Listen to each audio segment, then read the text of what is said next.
Lots of drama last night. Joe Mauer pinch hitting for Paul Molitor, and he works out the game-winning walk. It's a walk-off walk winner for Minnesota, and the celebration was on at home plate. The Twins will look to build off that win here in game number 2 against the White Sox. Joe Mauer, the hero, coming off the bench in the 12th to work out the walk last night. And we're back at Target Field on a steamy Saturday afternoon, a perfect night for baseball.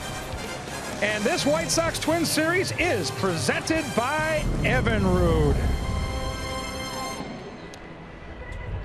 Welcome inside the ballpark. We're getting set for baseball. First pitch just around the corner. Back in the 80s, the legendary one, Kent Hrbek at first base, showed off his great athletic skills in what he would later call the couch potato play. Check out this one from the ALCS with Bert Blyleven on the mound. Look at this throw from Guidi, and look at Hrbek stretch out. You see, you end up laying down, lounging like you do on the couch. The couch potato play, made famous by Kent Hrbek in the 1980s. And let's watch Joe Mauer on Thursday, his own version of the couch potato play. And I asked Joe Mauer about this play earlier today, and he said, no doubt about it. When I was in my backyard as a little leaguer, my brothers were right-handed. They wanted to be Kirby Puckett.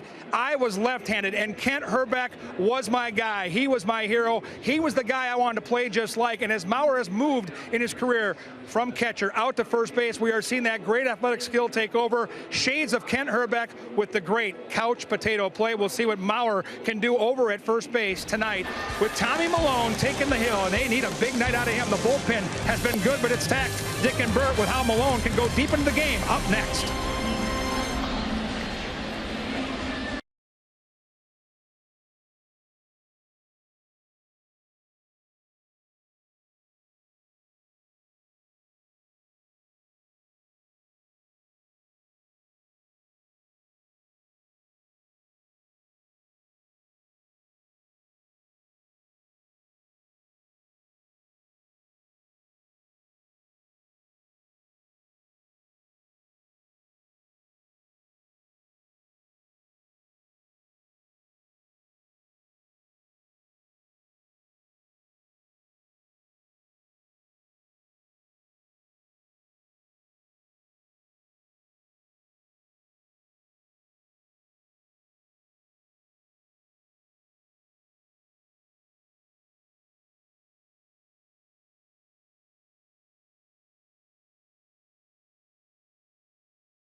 You know, we have had to use guys with the extra innings last night. We're still in pretty good shape. You know, if he can somehow get us in the middle of the game or hopefully deeper than that, we should be fine.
Sports North is presented by Menards. Save big money at Menards on all your home improvement needs.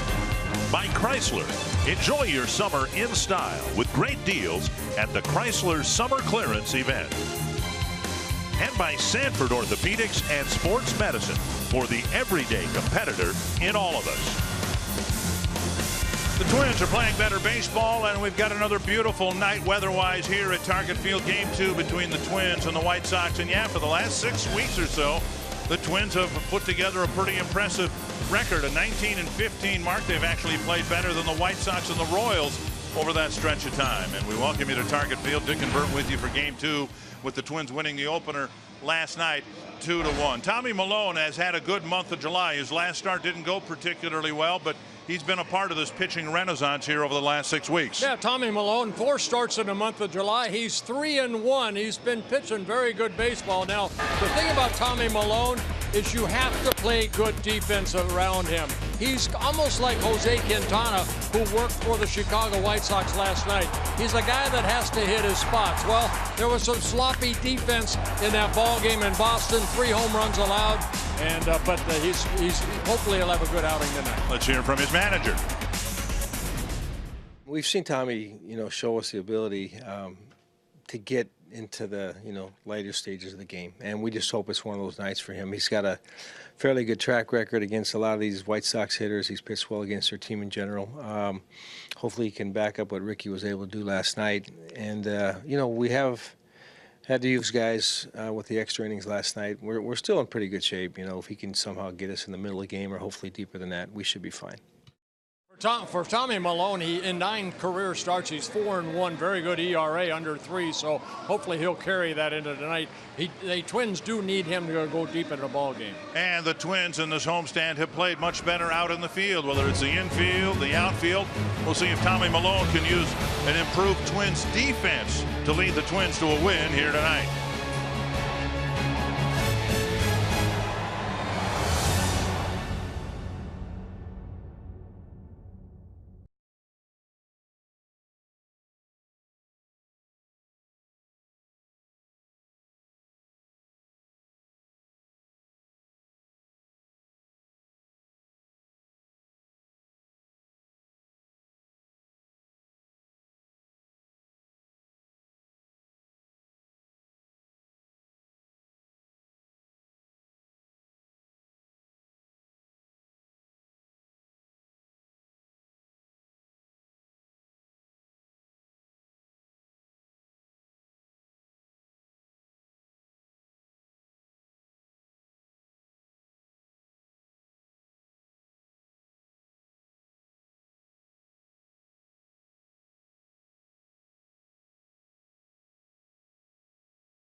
Tommy Milone taking the mound, looking for his 4th win of the year. He's pitched pretty well historically against the White Sox.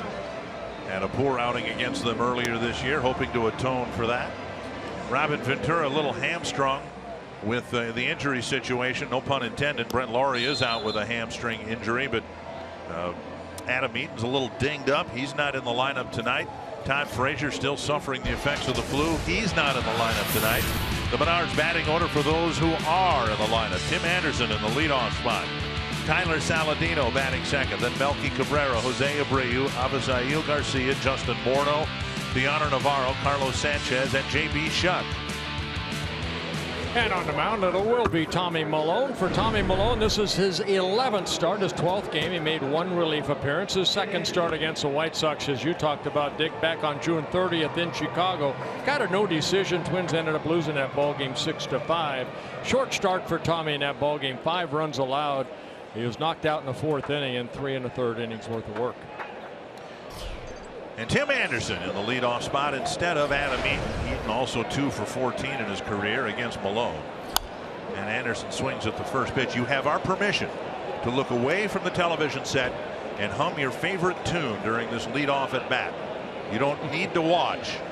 We'll tell you if the Twins actually do not give up a home run to the leadoff batter in tonight's game. Strike 2.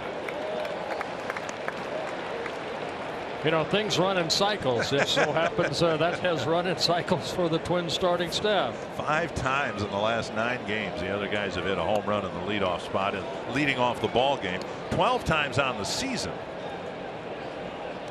1-2 to Anderson. He does have some power with 5 home runs on the season. Ground ball cut off nicely by Santana. 1 away. Now look back at your TV sets for the rest of the night. 1 down. That'll bring up Tyler Saladino. Here are the Twins out in the field. Different look with Robbie Grossman, Byron Buxton, Max Kepler in the outfield. Santana at third, Escobar at short, Dozier Mauer right side of the infield, Kurt Suzuki behind the plate. Miguel Sano getting the starting assignment off. Kenny Vargas, who played at first base, also not in the starting lineup tonight. 1 down, and here is Tyler Saladino.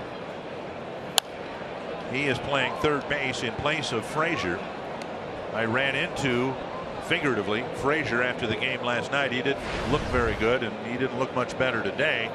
And a point of clarification, I checked with Robin Ventura today, and the late scratch last night was done before the lineup cards were exchanged. So we were wrong. We thought that, based on what we saw with the exchanges between the managers and the home plate umpire, that it was a late scratch. But Robin said, well, no, the scratch was made before the lineups were exchanged. Roller to the right side, and that'll bleed through. The Twins shifting Saladino to get a lead or a 1-out single here in the first inning. And technically Ventura said that Frazier was available to play, but he wasn't in any condition to play. Well, you know what, we're given a lineup sometimes 2-3 hours before game time, and we had Frazier in that lineup until almost the first pitch. So that's why we assumed that Gary Cederstrom, the crew chief, was talking to the Twins' Paul Molitor about. Well, it never hurts to check, and we're not too proud to admit our mistakes, but I think because we make so many of them. That's why I was laughing. Here's Melky Cabrera, and a throw to first, and a good throw might have gotten him. Now, Tommy Milone has a very good move to first base. In his career, he has picked off 15 potential base stealers. And that's what left-handers can do. Tommy Milone very good at that. That throw was a little bit up the line. Might have been able to get him. Dump to right field, and Kepler coming in, and he can't make the play. Saladino advances to second. So a weak ground ball and a weak pop fly, and the White Sox have a couple of 1-out hits. Just a little dying quail in front of Kepler, and Kepler able to keep that ball in front of him rather than getting this ball behind him. Watch the pitch, he's going up, and then Cabrera just inside outed it. Kepler knocking it down, keeping it in front of him, and that keeps Saladino at second base. Now Abreu. White Sox have really struggled scoring runs. They obviously got one in the first inning last night, then didn't score again. They've lost 3 games in a row. In each one of the 3 games, they've scored exactly 1 run in each game. So when you're slumping, and Twins fans know all about what it's like to watch a slumping team, you need to take advantage of the situations you get early on. And Abreu has not hit a home run in a long time, and hopefully a double play, but there goes the runner. Driven to right field. Kepler is back. He's making the catch, and Saladino has to hustle to get back to second base. Saladino had a great jump right there. The inside out swing by Abreu looked like it was going to be trouble, but Kepler out there. Covered some good ground to be able to get that line drive out. That'll bring up Avisail Garcia.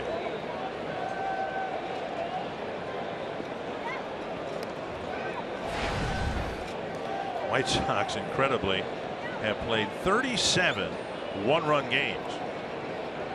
They're 18-19 in those games.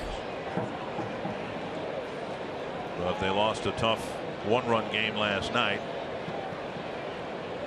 in extra innings. Malone trying to pitch around the 2 one-out singles. On the outside corner to Garcia.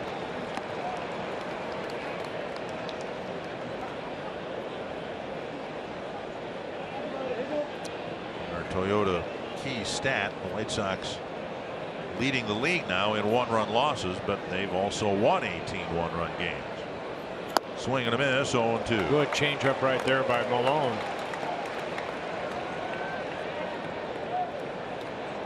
Tommy Malone making his first start here at home since July 5th when he beat the Oakland A's 11-4. His last 3 starts on the road, 1 in Texas, 1 in Detroit, and then that outing at Fenway Park in Boston. And Garcia strikes out on another changeup, and 2 men are left aboard in a scoreless first.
After a half inning, there have been too many times that we've been able to say that with all the leadoff home runs. Paul Molitor trying to find equal playing time for a suddenly a younger roster. Yep. Young players that the Twins want to take a look at. So he's got Jorge Polanco in the lineup today. Robbie Grossman is the left fielder. Then Joe Mauer, Max Kepler, Dozier, Suzuki, Escobar, Polanco, the designated hitter, Danny Santana, and Byron Buxton. You know, we'll go into Gonzalez here in a minute, and I'm going to show you his numbers making his 16th start, but he's been really good over his last 5 starts. 1-2 ERA at 2.76. But Dick, I think, you know what, you look at these youngsters, and it's hard for Paul, I think, to try to get these guys at bats, and it's a good problem to have. But come on, you know, like Santana's in the ball game tonight. Polanco, who just got called up, he's going to get some at bats.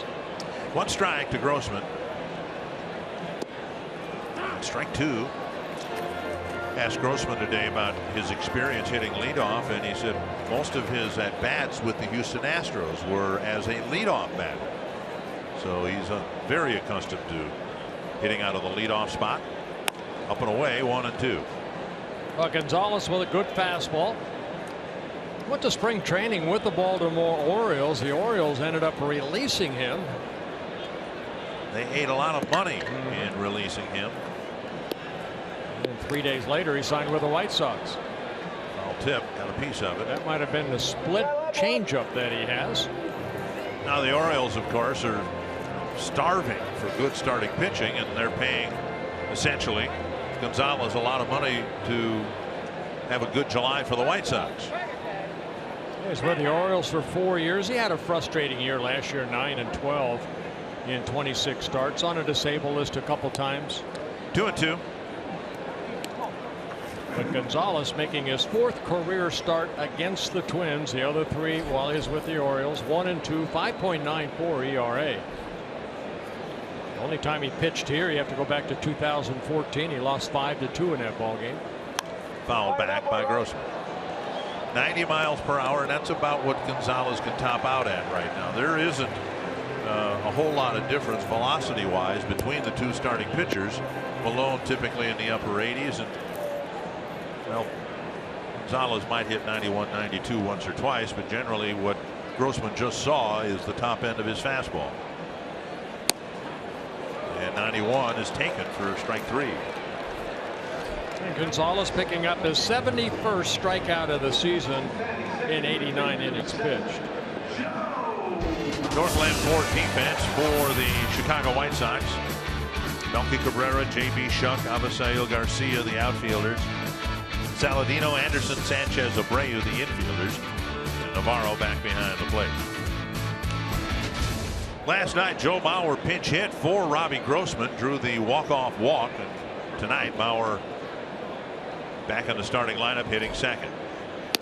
Strike on the outside corner.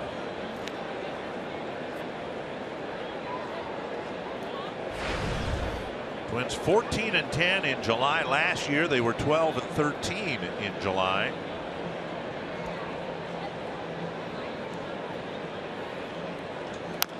If they had had the type of July last year that they've had this year, they would have been in the playoffs last year. But last year's team only had 1 winning month. It was considered a huge success for the Twins, but they only had a winning record in May.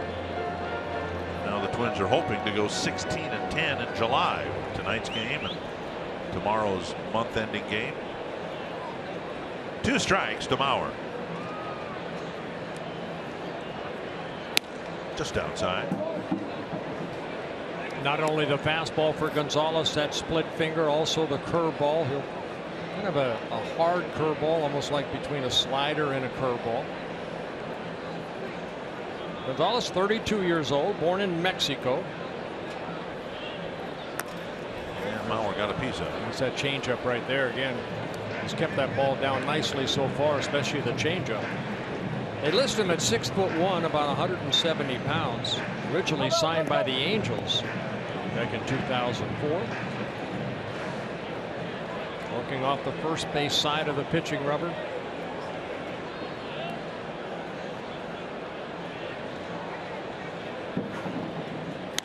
Tap to the right side. Easy play for Abreu. Gonzalez there, 2 down. And it'll bring up Kepler. Who would have thought that at the end of July, Max Kepler would ascend to being the 3rd place hitter for the major league club this year? But here he is. The average should climb throughout his career, but a lot of run production. Yeah, and especially here in the month of July as it winds down. 8 home runs so far in the month of July. 23 runs driven in of the 38 he has. See Tom Bernansky in the background there. I asked Tom, I said, you've seen Kepler a lot over the last couple of years. Where has he improved the most? And Tom said very quickly, his ability to handle the pitch inside. And that, I think, is one of the main reasons why he's hit 11 home runs. The home run he hit the other day, the game-tying home run, was a cutter in off the plate, but he got the barrel of the bat on it and homered to right. You know, you watch him take his approach getting into that batter's box. There's not a lot of movement. Keeps that head pretty still. Gets that bat up to maybe his left shoulder a little bit, but watch right there, not much movement at all. Keep the hands back and then explode if he feels he needs to release that bat and let it fly. Doesn't even have 200 at bats this year.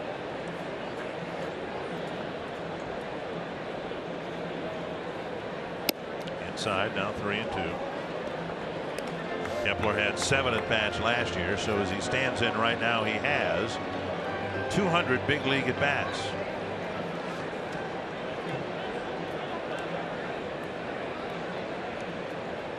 Full count with 2 gone in the first. Back inside. Foul back. And Gonzalez left it up and away.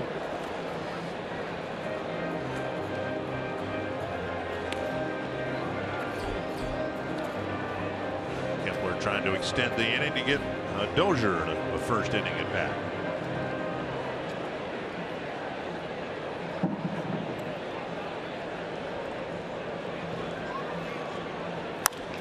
On the ground, a fair ball. Abreu with a nice catch, and Kepler with a head first slide.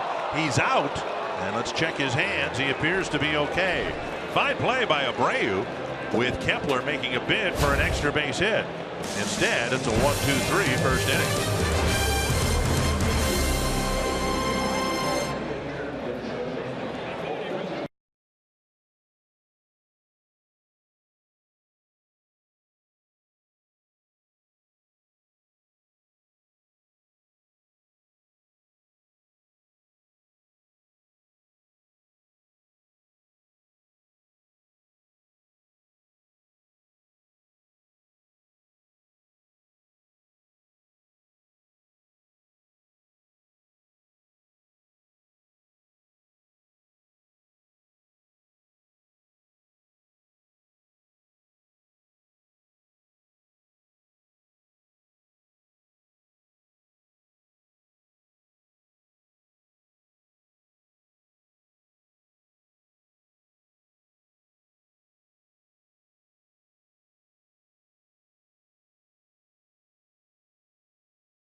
Another nice ovation right now as he walked to the plate. Spent 10 years here, starting in 2003.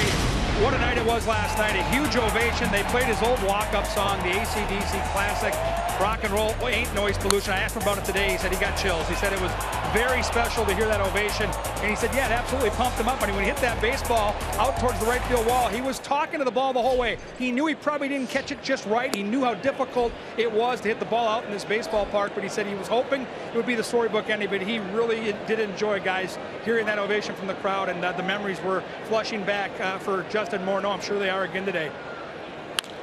Drive to center. Buxton back, and he makes the catch. Buxton just kind of glided after that, but you look at his shadow, and he got the sunglasses down and was looking right up into the sun. One away. Yeah, a little tough time to hit, and also maybe catch that ball if you're in the outfield and you see the sunglasses for Buxton. Looked like he had a great track on it right away. And yeah, you're right. He kind of glided under it and made a great catch, but he's so quick. When he glides, he's probably running as fast as you as me. I think we've seen enough. Oh, good heavens. Give him more credit than that. I said when he's gliding. Yeah. Slow. In his sleep, he's faster than you or me. But I think we've seen enough of him out there. I think everybody feels real comfortable when the ball is hit in that direction. You don't know if it's going to be caught, but if it can be caught, he's going to catch it. 1-1. You know, in Anaheim, I played with Devon White, and he was that type of player. Swing and a miss by Navarro.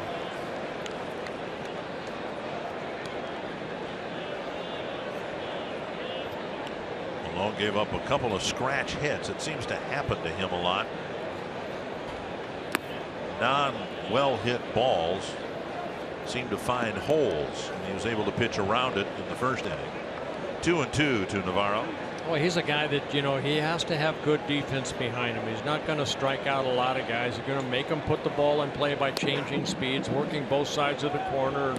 If it sounds like, you know, I mean, Jose Quintana, starter for the White Sox last night, he'll pick up more strikeouts than Tommy Milone, but they're the same type of pitchers, changing speeds and keeping a hitter off balance. Lazy fly to right, and now Kepler comes in, makes the catch. 2 down. You know, Tommy Malone's last start at Fenway Park, Twins did not play very good defense behind him. He did give up 3 home runs, but that Boston ball club, if you give them more than 3 outs an inning, they're going to do some damage, and they did. Well, we talked about it all weekend long in Boston, how much of a separation there is between the Boston lineup and how productive it is, and the second place team. I mean, they are literally in a league by themselves when it comes to offensive production. Team batting average 20-some points higher than anybody else's. So yeah, if you don't play tidily behind any pitcher, give them some extra outs, that's a recipe for disaster. 0-2 now to Sanchez. Good changeup right there by Malone.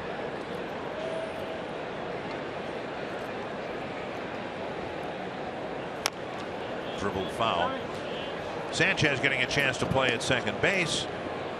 In reality, because Frazier's sick, and so Saladino's over at third. But ultimately, the reason Sanchez is here in the first place is Brent Laurie's got a hamstring injury. All right, this is the 5th stint this season for Sanchez with the White Sox, and he started the season in AAA. That's hit to left. Well, the outfielders keeping busy. Each one of them caught a fly ball out, and Malone has a 1-2-3 second.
Second inning, not the first inning. We'll see him back in the leadoff spot, I'm sure, but Paul Molitor a little creative with his lineup, taking a lot of power out of it, injecting a little speed. Dozier back in the cleanup spot with 17 home runs, and Suzuki and Escobar. Swing and a miss. The speed comes in the bottom 3 spots. Polanco runs well.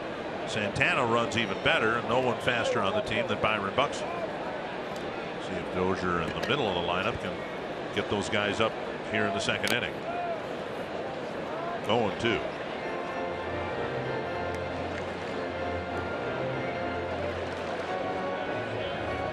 Well, Brian leading the Twins with 17 home runs, with 52 runs batted in, also with the 21 doubles. 1 triple behind Buxton.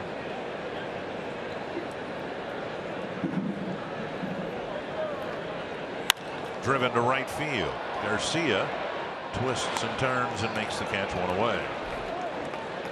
September 9th is University of St. Thomas night here at Target Field. A limited number of St. Thomas theme night ticket packages are available that include a game ticket and a purple and gray Twins cap. You can learn more by calling 800-33-TWINS. One down now. Kurt Suzuki.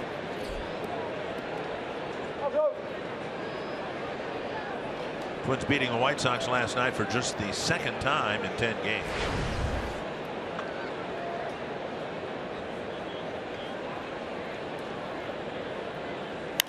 Popped up. And Shuck, stop and go maneuver out in center field, makes the catch, 2 down. That'll bring up Escobar. White Sox got off to a torrid start. They were at one point 23-10. Then the bottom fell out of their season, and they are tumbling down toward the Twins in the standings. The White Sox come in 3 games under 500, 9.5 games in 3rd place behind the Cleveland Indians. Kansas City actually in 4th place. The White Sox, as you said, 3 games below 500. But they were on top of the division for the first opening weeks of the season. Now, of course, Cleveland occupies that spot with the best record in the league. 1 strike to Escobar. Now poke to right. Garcia going back, still going back. He won't get there. 1 hops the wall. Escobar digs for second. Garcia drops the ball, and the Twins get their first hit. A 2-out double. Well, Escobar will get an opportunity to play more short now that Nunez was traded to the Giants, and last night picked up a base hit. Here picking up a double. It's a 2-out double, his 11th of the year. And again, a ball down in the zone. Likes to go down and get that ball, hit it sharply over the head of Gonzalez. Gonzalez has to play the carom, and then right there just lost the handle of the baseball, and Escobar at second base with 2 outs. Polanco, switch hitter. We've seen him with the ability to scatter the ball, both as a right-handed batter and left-handed batter.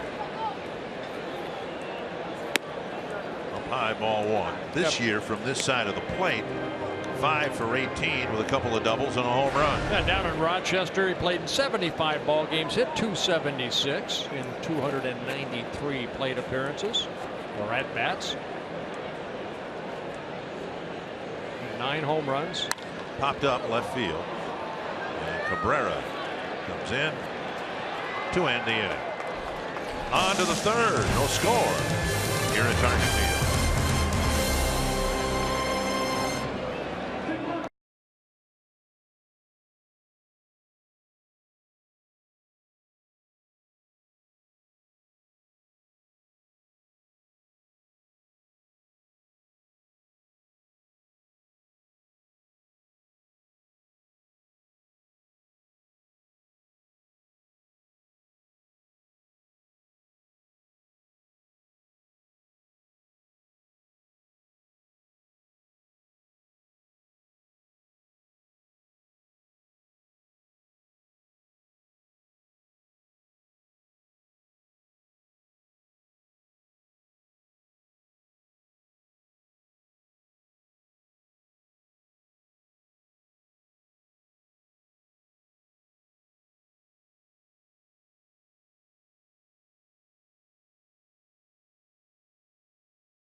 On Fox Sports North is presented by CenturyLink. Switch to CenturyLink Prism TV for an advanced TV experience. Learn more at cprismtv.com. On to the third inning. Of course, we played extra innings in a 2-1 ball game last night. Might have another pitcher's duel here tonight. J.B. Shutt fouls the first pitch back to the screen. 1 strike. You know, both starters doing a good job of getting strike one. Malone 8 of 9 so far. First pitch strike. 6 fastballs to get strike one. 1 curveball, 1 changeup. So working in all his pitches to get ahead in the count, especially the fastball. A little bit low, 1-1.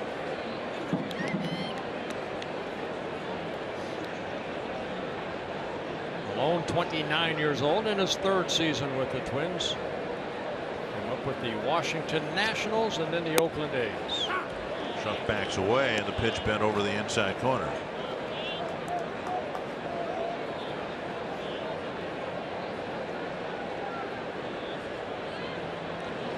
An odd number, and we mentioned it last night. Hit the ball hard last night against left-hander Taylor Rogers. But hitting much better against lefties than righties.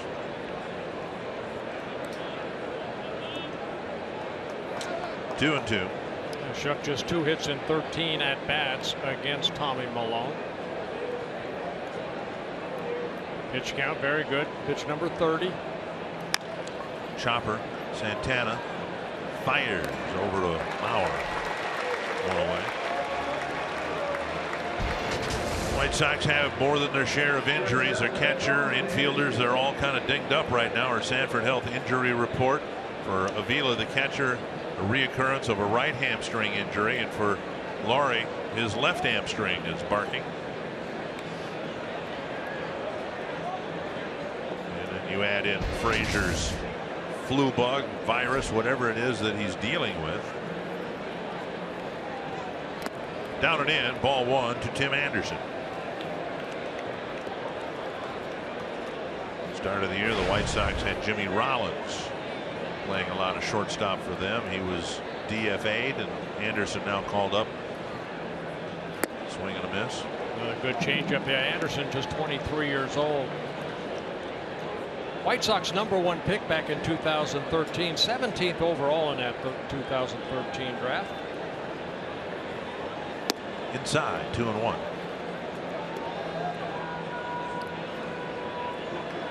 He was called up back on June 10th down in AAA. 55 ball games, hit .304.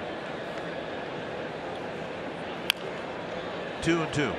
Pretty good minor league numbers for Anderson. Again, signing in 2013, 4 minor league seasons, including this year, a .301 batting average in the minor leagues.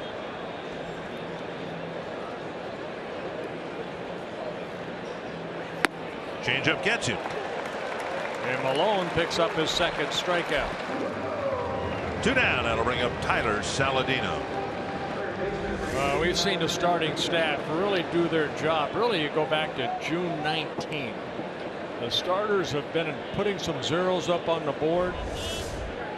April was okay as far as the starters earned run average. May and June, my goodness, over 6. But so far here in July, Twins are 14 and 10.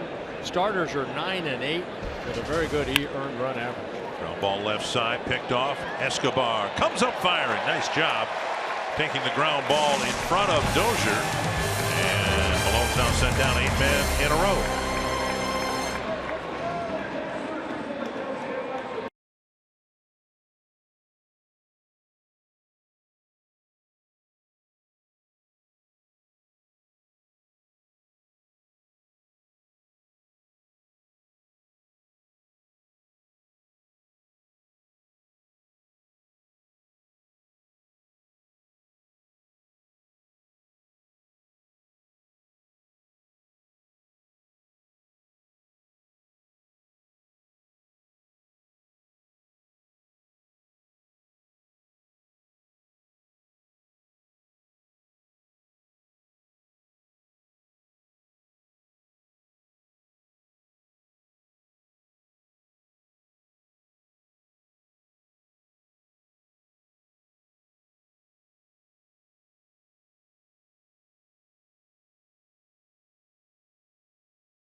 triple plays by themselves are rather unusual, and a very unusual one last night. It's the first triple play in team history, and there's never been a 3-5 triple play, but the Nationals pulled it off last night. Unbelievable. Bases loaded, nobody out, and that happens. Crawford hit the ball sharply, but right at the first baseman. Tagged first for the second out, and over to third for the fourth out. Santana with a push bunt up the third baseline foul. As rare as they are, the White Sox have pulled off 3 of them already this year. Back on July 8th against Atlanta, May 18th against Houston, and April 22nd against the Rangers. 1 strike to Santana. Buxton and Grossman will follow. The Twins have only turned 1 triple play since 1990. That was against the Mariners. Well, they always say the double play is a pitcher's best friend. My goodness, what would a triple play be?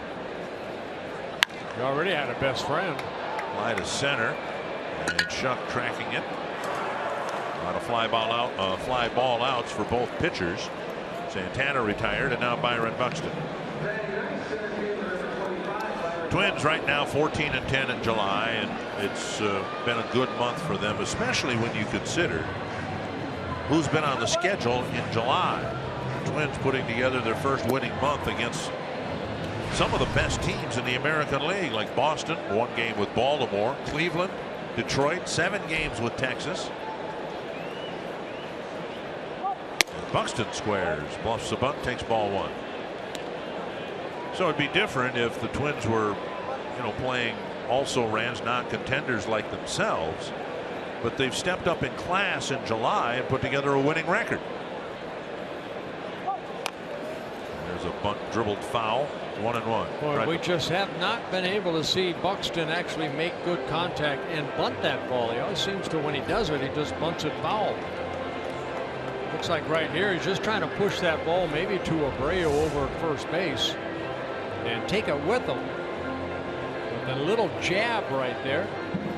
We'll see him look towards second base. Well, a little discussion between the third baseman Saladino.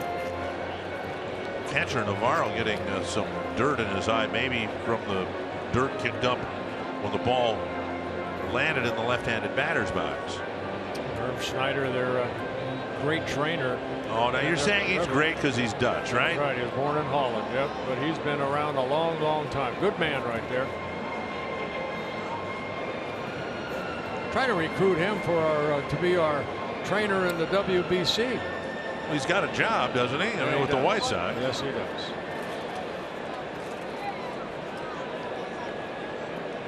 One and one to Buxton. At home, more days than not, Buxton spends extra time, early time, working on his bunting. Strike over the inside corner.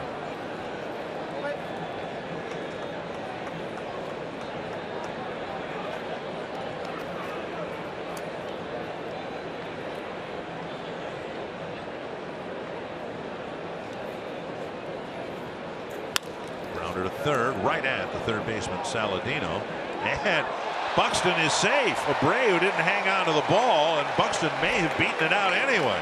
Wow, what incredible speed. That was a 2-hop bullet to the third baseman.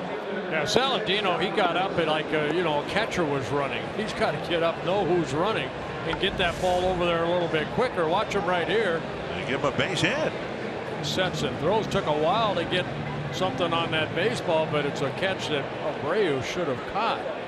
Is in the glove and out. It should be ruled an error. It looked like he was beaten by a quarter step. Long strides in the speed. And now we'll see if he tries to steal second base. He goes on the first pitch. Navarro's throw not in time. The ball rolls into center, and Buxton will fly to third base, overrun by Shuck, and now they're going to send him home, and Buxton is safe. What a run scored by Byron Buxton. What an example of what speed can do. That looked like the bad news Bears right there. The defense for the Chicago White Sox. Navarro's throw short, hopping. Anderson. Shuck comes in, and Buxton didn't know whether to slide, stand up. Gene Glenn said, keep going. And when Navarro tried to make the tag, that Buxton, he knocked the ball out of his glove. And he landed on top of home plate. Well, that was one of the more entertaining runs I've seen this year. Guy hits a 2-hop bullet to the third baseman, but he gets credit for an infield hit. Steals second. Goes to third on an error, and I presume scores on a second error with Shuck overrunning the ball in center. Yeah, there's got to be a second error on that, but Buxton does get a stolen bases, 8th of the year, and he scores the first run. 1 strike. Now a dribbler to the right side, and Grossman's going to hustle, and Abreu hangs on to that flip from Sanchez. 2 down. Well, we saw his speed as he ran out of the box down that first baseline, and Abreu, fumbled the ball. And then right there, you can see Navarro had it. He had him tagged out, but the ball came out of his glove. Grossman can't help but smile. 1-0 Twins, 2 down, and now Mauer at the plate.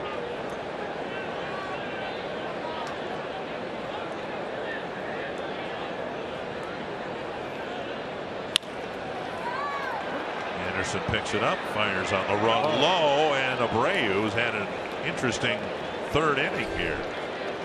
Byron Buxton got the Twins on the board, and it's 1-0.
Is presented by Evinrude.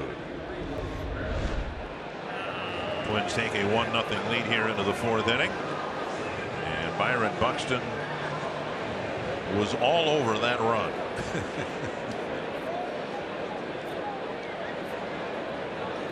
An example of what he can do as he learns how to make better contact. Now they have changed the hit that allowed Buxton to reach first base to an error, but then in reality there should be 2 errors that follow that, and there are. So 3 errors in the inning, 2 on the stolen base attempt. The only thing he gets credit for is a stolen base. Then there will be an error on Navarro for the throw, and an error on Navarro on the tag. On the tag. Right. I don't understand the overthrow by, or well, okay, overran that ball. To left center field toward the gap. Buxton running after it. Oh, what a catch! What a catch by Byron Buxton! He ran right into that chain link fence out there. Oh my goodness! How can a human being run that fast? Yeah, standing ovation. My goodness, what a great catch. Again, a long stride to concentration, and then a watch out wall. reaching out, making a great catch. He's still carrying scars on his right arm from running into that chain link fence above the padding. What an incredible catch by Buxton.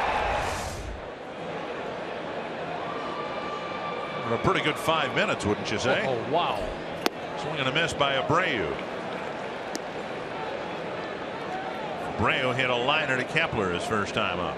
Small sample size of why the Twins want Buxton to be able to hit. My goodness.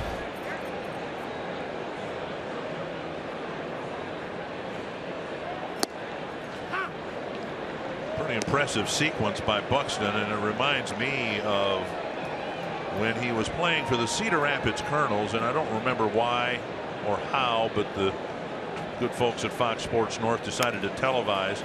There's a dribbler up the line, and Suzuki alertly picks it up, knowing Abreu doesn't run well, and so Abreu is retired on a 25-foot roller, 2 down. Kind of a swinging butt, and you're right, Kurt Suzuki did the right thing.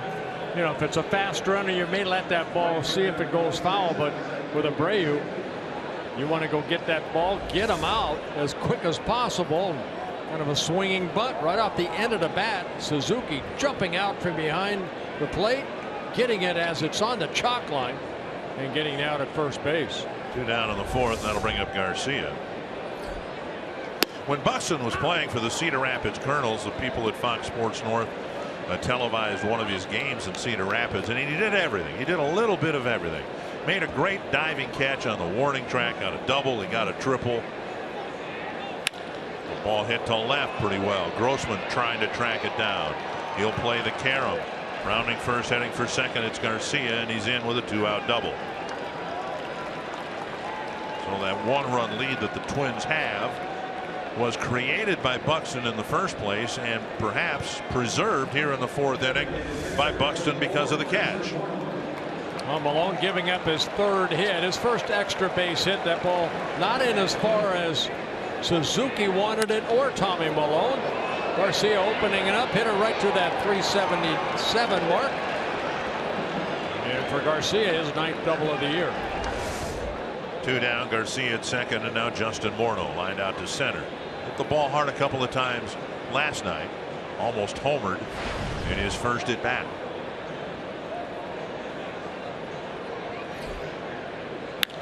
Driven to right, but off the end of the bat. Kepler back, leaping, can't make the play. Garcia will score. Kepler getting up. It a double for Morneau, and Kepler nearly matched Buxton's great catch with one of his own. It just came up a little short. You know, that's such a hard area to play because of that limestone right above him when he leaps for this ball. But he thought he could get it. Kepler on a high breaking ball. Morneau. Kepler keeping his concentration. And the ball just over his glove. And Buxton there to back up. So back-to-back doubles have tied the game for the White Sox. Morneau picking up his 5th run batted in. And now Navarro. Get a fly ball to Kepler, his first time up. And the pitch is up. Well, the outfielders have been kept busy with Buxton tracking one down in the gap in left center. Grossman coming up a little short on another drive to left center. Kepler retreating to the wall. And now 2-0 to Navarro.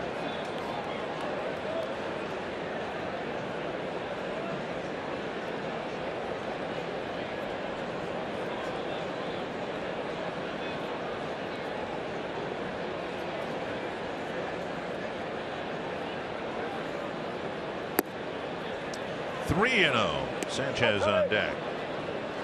Navarro hitting under 200. Sanchez barely over 100. Yeah, Navarro switch hitter. 219 as a right-handed hitter. 192 from the left side.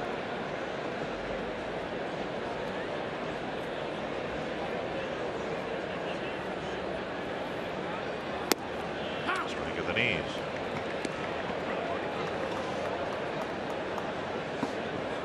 Morrow signing as a free agent over the winter with the White Sox. Last couple years he wore Toronto Blue Jay uniform. He's played for 7 different major league teams. Driven to left. Grossman back. Makes the catch. And the White Sox teeing off on Tommy Milone, but they only get 1 run on a pair of doubles. But it looked like they might have gotten a double leading off the inning, but Byron Buxton says no, sir.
Bottom of the 4th inning, and Max Kepler will lead things off. Our CarSoup.com trivia question. Besides Max Kepler, who is the only other Twins rookie to hit 8 home runs in the month of July?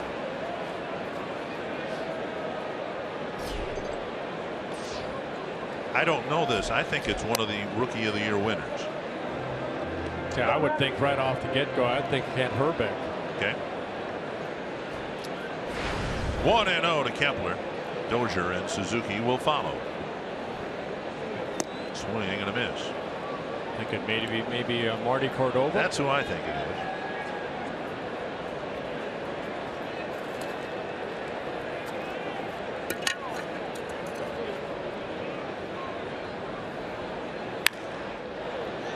Fouled over the tarp, and it's 1-2.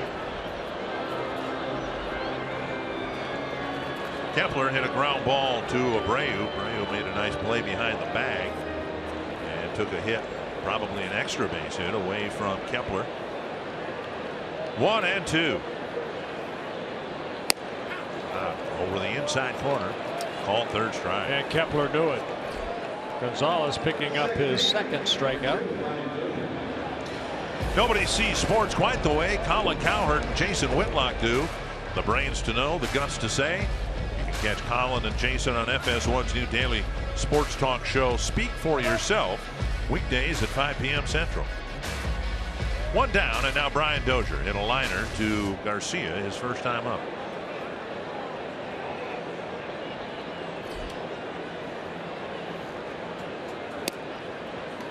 Down and away, ball 1. Gonzalez has emerged as something the White Sox desperately need. They've got plenty of good starting pitching, but they're looking for some help from the right side, and he's done that in July with 5 quality starts, a 1-2 mark, and an ERA in July of 2.76. Yeah, making his 16th start. He got called up in late April. Again, he signed with the White Sox after the Orioles released him. Started down in AAA, got called up in late April. He's making his 111th major league start. He has 41 wins, 38 losses, an ERA in his young career at 3.88. That's good. 3-0 to Dozier.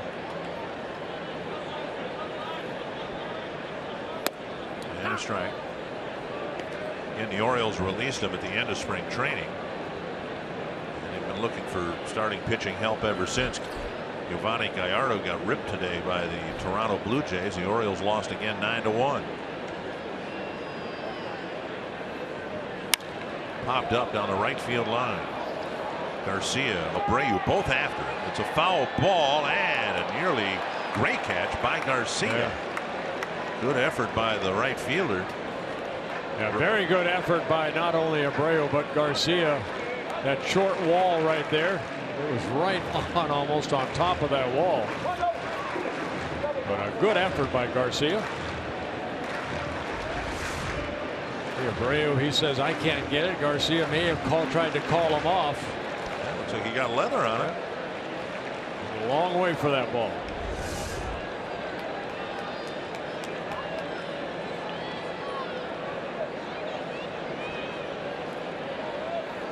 Three and two. And another one fouled further back into the seats.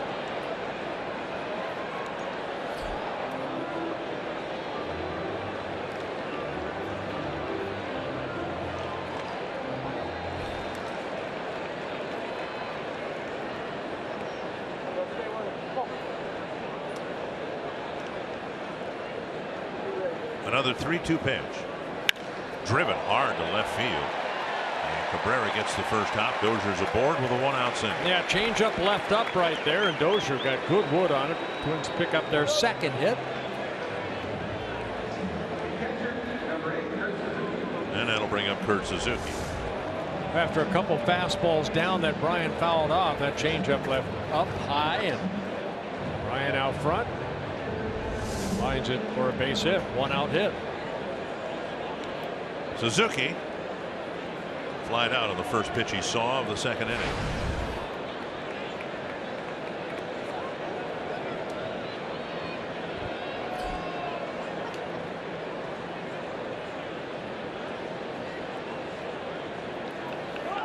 Dozier goes, and there'll be no throw. And Navarro just caught the ball and never got out of his crouch at all. Well, Brian Dozier steals his 8th base in 8 attempts. And Brian diving in head first. Looks like he's all right.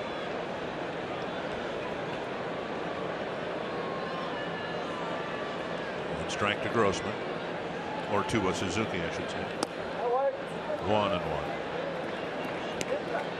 The Twins are going to run on Navarro. Mentioned last night. Navarro coming into this ball game only has thrown out 4 of 32 potential base stealers.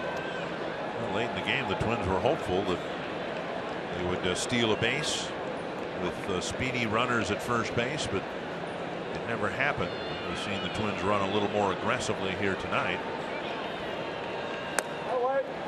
Well, you know, you can look at the catcher, but you watch Gonzalez when he did that with Dozier up. He went with that high leg kick, not the slide step. So that's probably why Navarro just held on to it, because Dozier had a great jump off of the pitcher. 1-2 to Suzuki. And last time he threw to second and ended up in center field, and Buxton scored.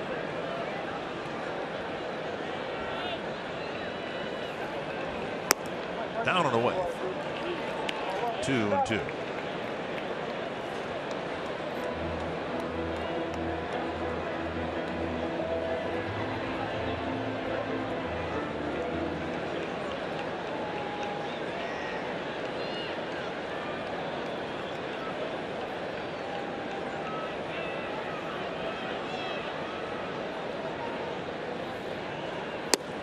Got him on the outside corner at 93 miles per hour. And Suzuki's called out on strikes. 2 down. Yeah, fastball down and away.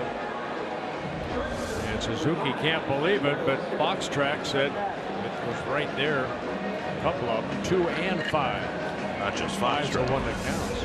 Not just Foxtrot. Foxtrot's presented by Chrysler. 2 down, and now Escobar. Escobar doubled off the fence in right field his first time up.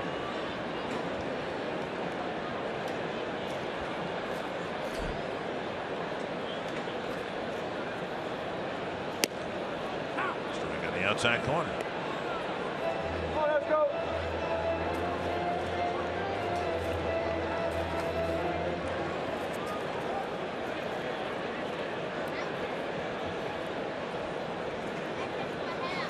Hit to the outfield, should score Dozier from second base.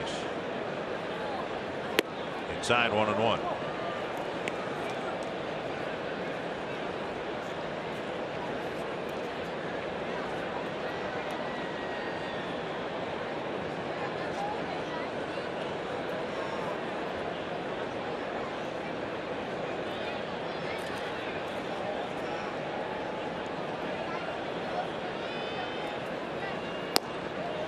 Middle of strike.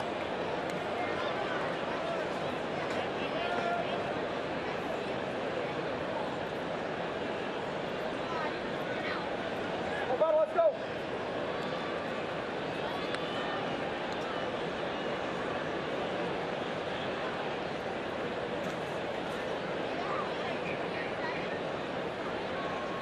And see Escobar chase very often.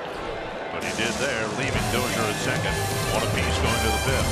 Gonzalez struck out the side.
Minnesota State Lottery winner's circle, and I've got a history here. I remember a handful of years ago up in Roseau covering hockey, I ran into a female Sasquatch, but I had no idea that Reamer, Minnesota was the home of Bigfoot Shem. You're the leader of this group. You've got these cool signs. Please explain. Well, this has been our first year as a trademark. We're the home of Bigfoot in Reamer, Minnesota. It's trademarked, right? Trademarked, yes. On July 9th, we had our first festivities. And for any folks that want to come out, on August 13th, we're having the Harvest Fest, and we'll be celebrating some more about Bigfoot. I'm going to send Bert up there. He's circling you right now, and he's a big fan of Bigfoot. Yes. These guys are a big fan of the Minnesota State Lottery. They get 100 scratch-off tickets. I've seen female Sasquatch guys. I've never seen Bigfoot. I might head to Reamer, too. I know he's around there. They say he's around there. He's got to be around there. You ever seen him, Dick? I have not. Not a lot. Reamer north of Crosby and Emily. Strikeout for the first out of the fifth, but I have a confession to make. I would like something named after me. Nothing is named after me. There's a bank named after That's you. not, and unfortunately, no relation at all. But here's a town in Minnesota, Remer.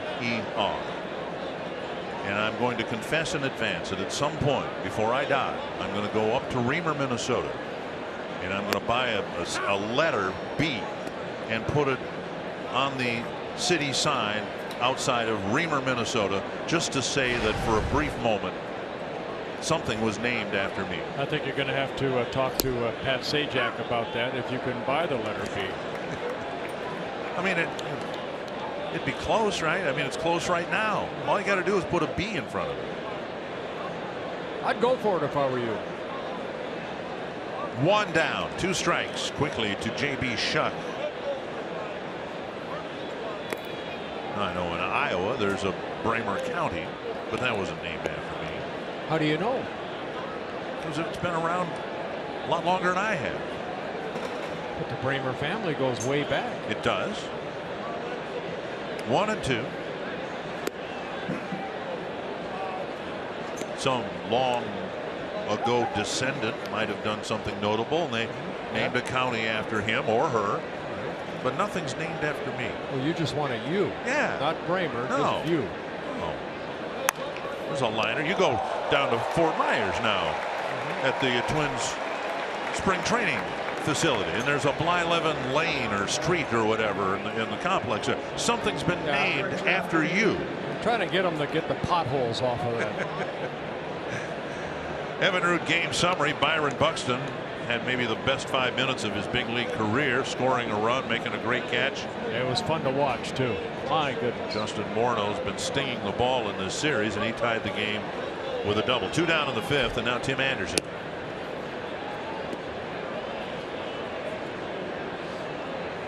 Anderson with a ground ball to third, and then he went down swinging in the 3rd. Malone with 3 strikeouts, no walks. 1 and 1.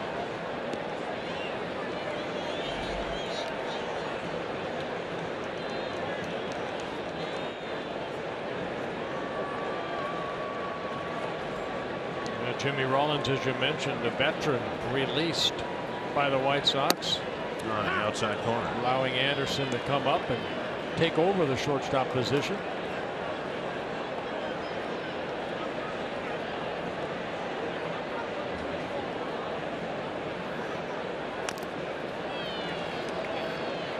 Yeah, Malone struck him out on a good changeup down and away in the 3rd inning.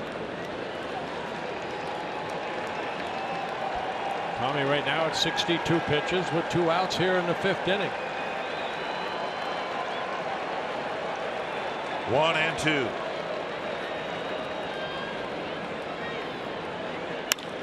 Hook to left. And Grossman will play it on a hop. And Anderson gets another 2-out hit for the White Sox. That'll bring up Tyler Saladino. Interesting news in advance of the trading deadline. Rich Hill, who's been considered to be very desirable starting pitcher for the Oakland A's, they finally put him on the disabled list with a blister problem retroactive to several days ago. There's nothing that says a player on the disabled list can't be traded, so that really doesn't impact that, but any interested club would have to be wary of how much they get out of a guy who's got a blister problem. Here's Saladino, and now tonight word that Wade Davis is flying back to Kansas City to get his elbow looked at. And Davis rumored to be right, his name was out there in many trade rumors. 1-0 to Saladino.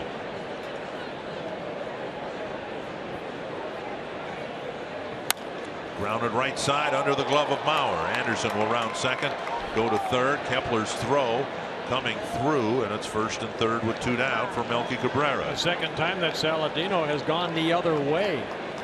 In his first at bat with the shift on, he hit it just to second base, picked up a base hit.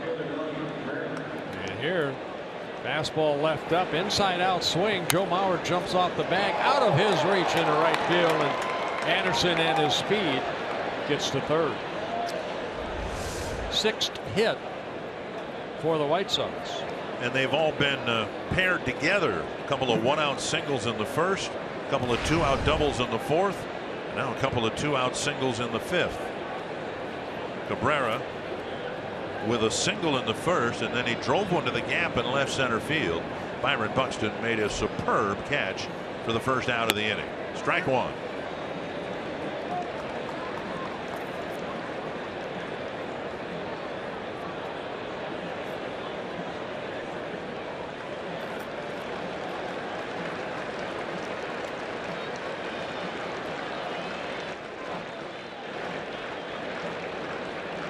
Setting up inside, and they got the foul ball they were looking for. A good little cutter right there, and Cabrera drops his bat. He'll walk that off.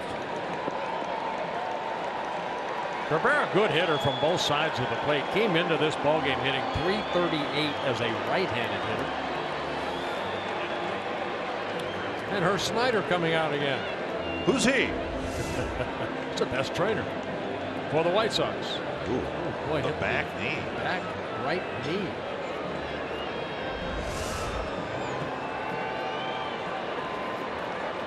Two strikes, Malone to Cabrera. With Anderson at third and 2 down.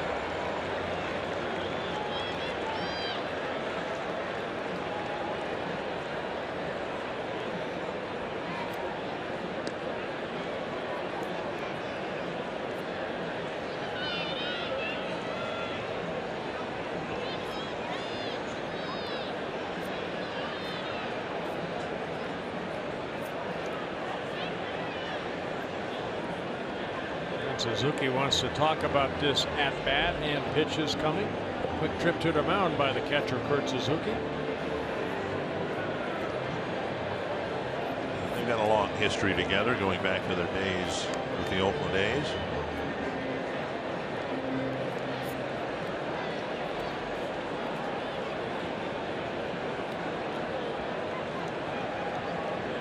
Two strikes to Melky Cabrera.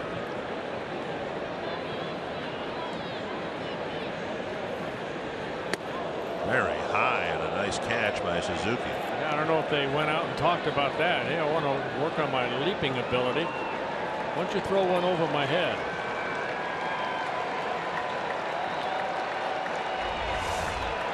They wanted a fastball up, but I don't think that high. Jim Wolf, home plate umpire, getting out of the way. And well, Malone's paying some attention, as he should, to Saladino at first. Anderson's been doing a little dance down the third baseline.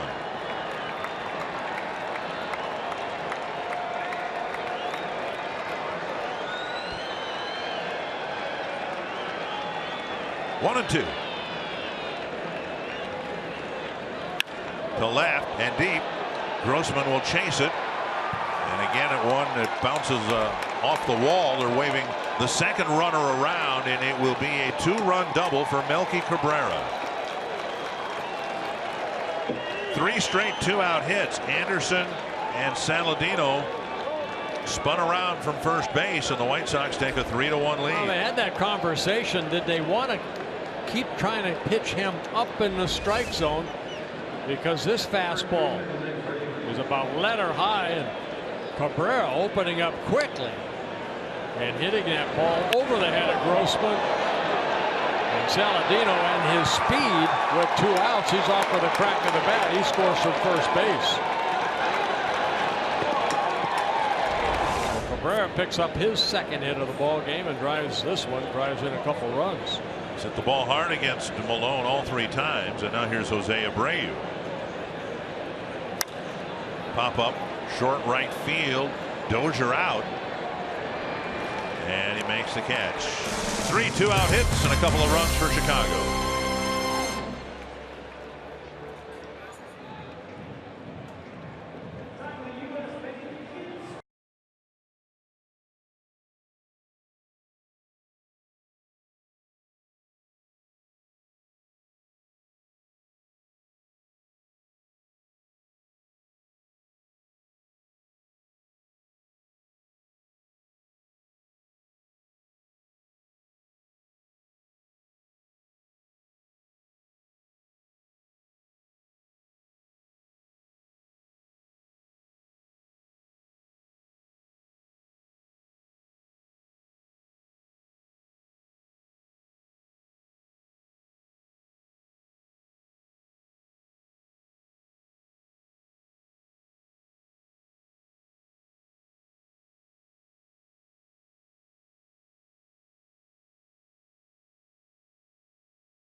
Mountain Dew fans of the game, those young men are from Benin in West Africa.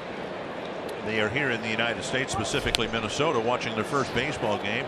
Those young men started playing baseball a couple of years ago, and a group of 12 players, coaches, and some chaperones, I guess, here at Target Field tonight. So we welcome them to Twins territory. Yeah, they were down on the field before the ball game, and I tell you what a great experience for those young men, learning the game of baseball.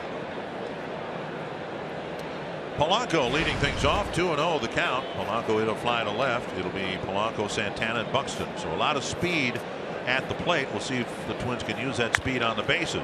Oh, what a knockdown by Abreu. Polanco will get a hit, but it would have been at least a double. And Polanco's aboard with a one-hop smash off the first baseman's glove. Second time Abreu almost come up with a great play. Remember in the first inning, made a nice play off of Kepler. That ball left up. Polanco turned on it. Abreu dives to his left, in and out of his glove. Great effort, but Polanco gets a base hit. Third hit for the Twins. And now Santana, who hit a fly ball to center. Polanco is a base stealer. Paul Molitor said he isn't as fast as Santana, who isn't as fast as Buxton, but he's bunched these three guys together in the bottom of the order for a reason. And Polanco checked it first. Yeah, down in Rochester this year, 5 stolen bases, but he was caught 4 times in his career, 7 minor league seasons. He has 60 stolen bases in the minor leagues, but also caught 43 times.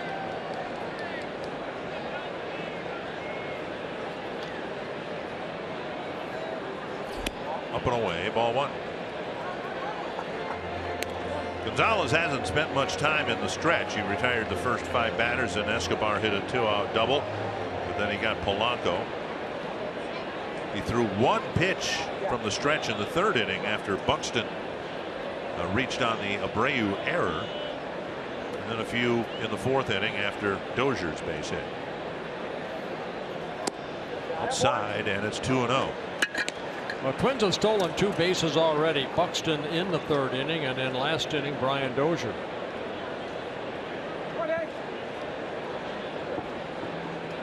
Gonzalez working off the first base side of the pitching rubber, which he does against left-handed hitters.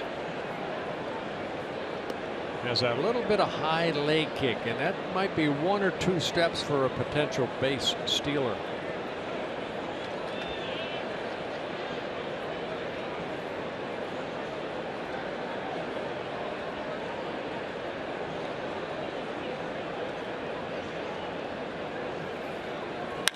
High hopper over the mound, and a nice play by the second baseman Sanchez. They get the force at second. Sanchez going to his right and flipping it to Anderson to retire Polanco. Yeah, right. That high chopper over the mound. Sanchez did a good job not only getting to the ball, but then Anderson, the shortstop, he's there for the force out. He'll spin around, but Santana too quick getting out of that, down that line. But a nice play right there, making sure you get one. Nice little flip to Anderson. And now here's Buxton. Seen some nice defensive plays by both sides here tonight. And then there were 3 errors involved in Buxton's plate appearance in the 3rd inning. Abreu charged with an error, not fielding the throw from Saladino. And then the catcher Navarro charged with 2 errors on the stolen base attempt that led to Buxton scoring the lone run of the game.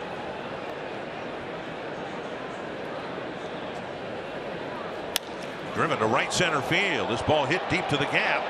And a sliding catch by Garcia. Avisail Garcia with a fine catch in the gap. That ball had some hang time. Buxton got good wood on it, but Garcia showing off some of his speed out in right field. It looked like Shuck, the center fielder, was going to get to it, but it was Garcia that made the nice sliding catch. So fastball, Buxton taking it the other way. It looks like it's going to be a gapper, but Garcia makes a nice catch. 2 down with the White Sox defense thwarting what the Twins have been trying to get done here in the bottom of the 5th. Now here's Grossman. Mentioned it last night. Grossman's been a wonderful addition to the team, and he started with the Twins getting a lot of extra base hits and 6 home runs, but he's yet to homer in the month of July. And don't be surprised if Santana tries to steal a base here. He has 11 stolen bases. Santana bluffs. They pitch out. The runners will do that. They'll take off, and if they think they've read a slide step and want to abort the stolen base attempt, they'll do exactly what Santana did. And as it turned out, it's a good thing because the White Sox pitched out. 1-0.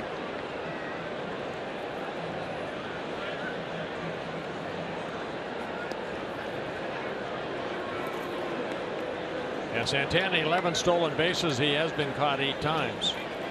But he would like to get in the scoring position here with 2 outs.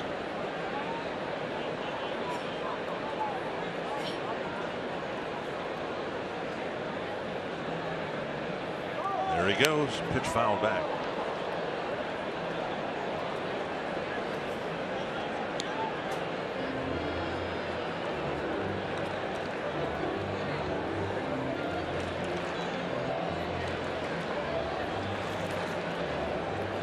Now with Nunez in San Francisco, it's Santana that has the most stolen bases for the Twins, and it's one area that they've done a very good job of this year. 68 stolen bases. They've been caught only 21 times.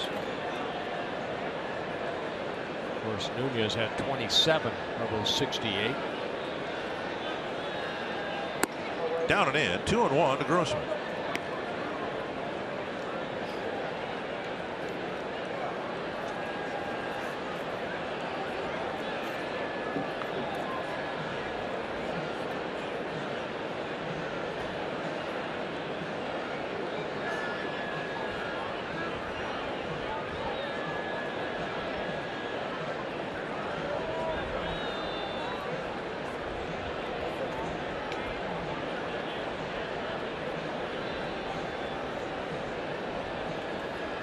Oh, Santana falls down and gets back to the bag. He took off, spun his wheels, and somehow was able to reclaim first base. What an athletic move right there by Santana. Able to get back to first safely. You see him fall and then use the outfield side to go around Abreu's attempted tag. Whoops, get up, get back. 3-1 to Grossman. Mauer on deck.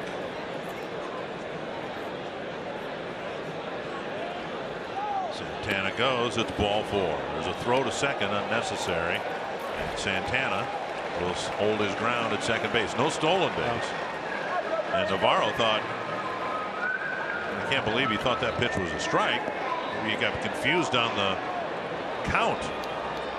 Or he just wanted to, throw to second in the air. See if he could get one there on the fly.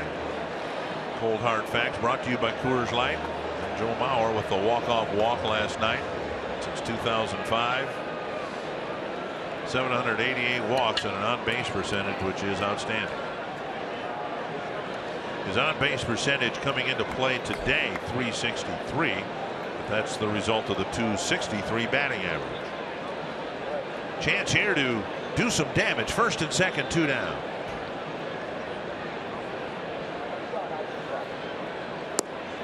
Taken low. Yeah, that walk by Gonzalez to Grossman, the first walk for him.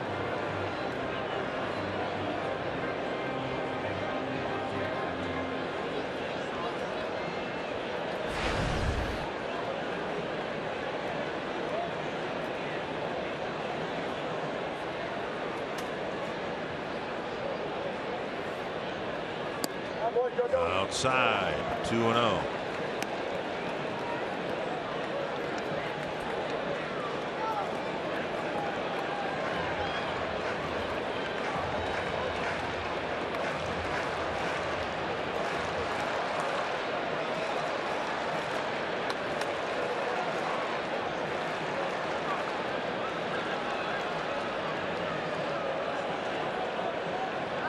to second. Santana back.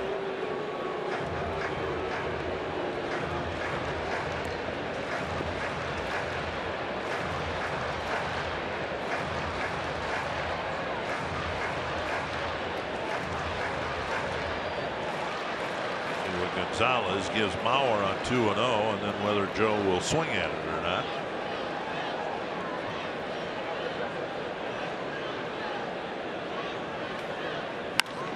He does, and lifts a lazy fly to left. And the Twins strand 2 on in the 5th, and it's still 3-1 Chicago.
Baseball on Fox Sports North is presented by Northland Ford.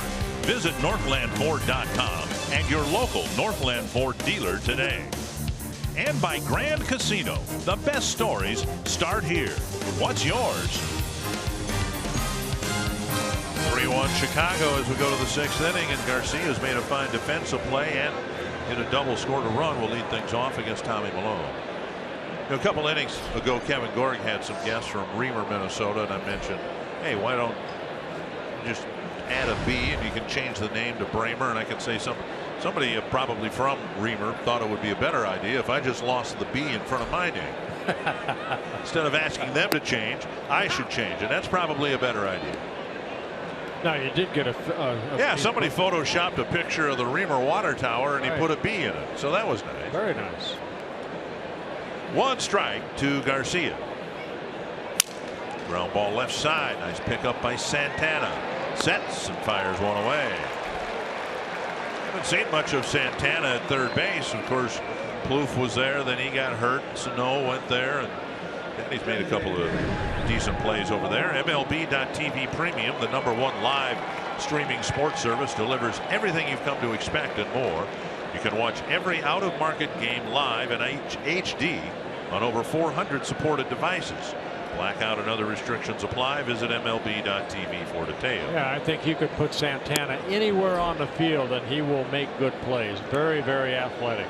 And again, it seems so long ago, but that was the original plan, wasn't it? He was going to be a super utility player and play a lot, but maybe not in the same position more than once a week.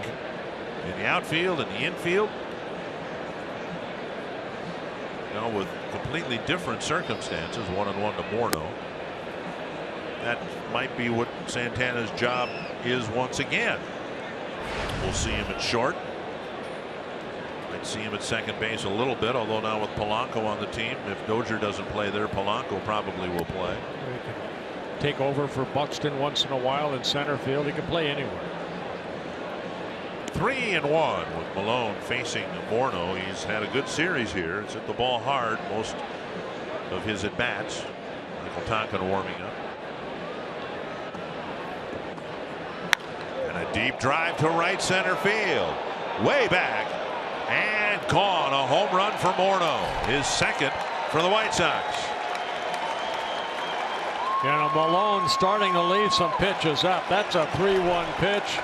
A lot of people getting on their feet here at Target Field as Justin Morneau hit 221 home runs in a Twins uniform.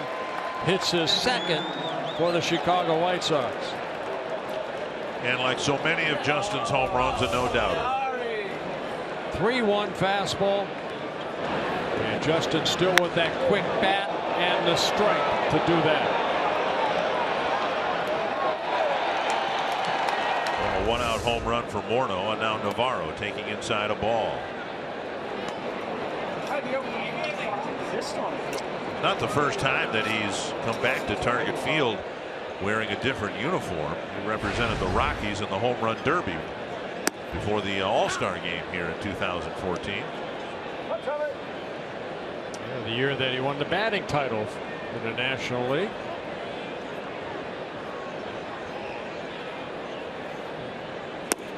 And now a strike, 1-2. For Malone, the 11th home run he's allowed in about 60 innings.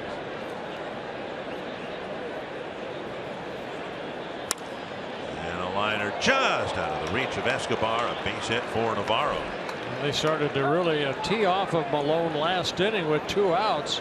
Anderson started off with that base hit. And then Cabrera got the big 2-run double. So Michael Tonkin up in the bullpen. Navarro picking up his first hit. I've seen Malone leave a lot of pitches up, but this pitch looked like it was down and away. Paul Molitor coming out. See, out of the reach of the jumping Escobar.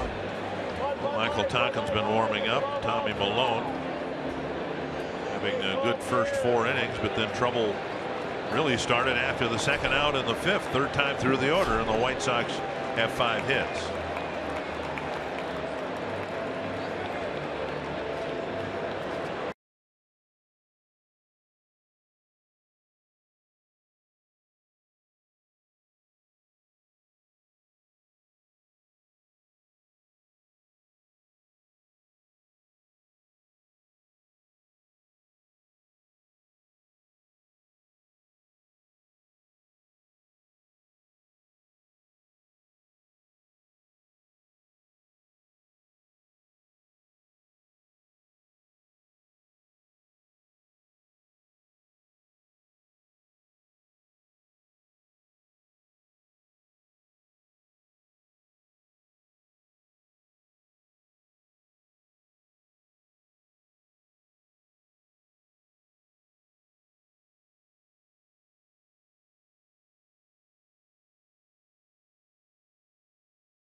TV, you can stream them live on your mobile device with the all-new Fox Sports Go app. Download the app, take Fox Sports North and Twins baseball with you wherever you go. White Sox have pushed the lead out to 4-1 thanks to a Justin Morneau home run. Now Carlos Sanchez will face Michael Tonkin. Michael Tonkin coming in for the 44th time. He last worked here on Wednesday against the Atlanta Braves. Did give up a 2-run home run to Freddie Freeman in the Twins' 9-7 loss. And 4 strikeouts in that ball game in the 2 1/3 innings pitched. Malone had a good first trip through the order, and the second trip was okay, but third time through the order, single, double, pop up, ground out, home run, single. And now Carlos Sanchez will bat with a runner at first and 1 down. Very high, and Suzuki caught it awkwardly.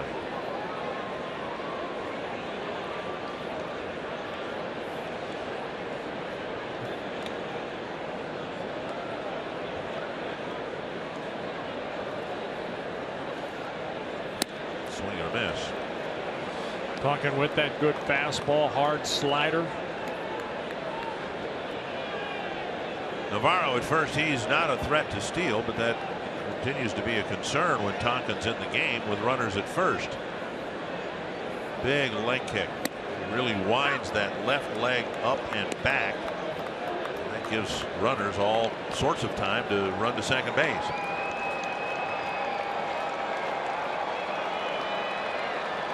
Mentioned it during the final innings last night. That's really the one thing that is holding Michael back from getting regular late inning duty. Last night it was a 1-1 game as we played through the 8th, 9th, 10th innings. And Butch didn't want to risk bringing Tonkin in if somebody gets on base, depending on who it is, of course, but anybody with any speed can steal second base. Yeah, and I'm surprised he doesn't try to learn the slide step. Tampa right side. One is all they'll get. They'll throw not nearly in time. And now Sanchez, a speedier runner, is at first with 2 down.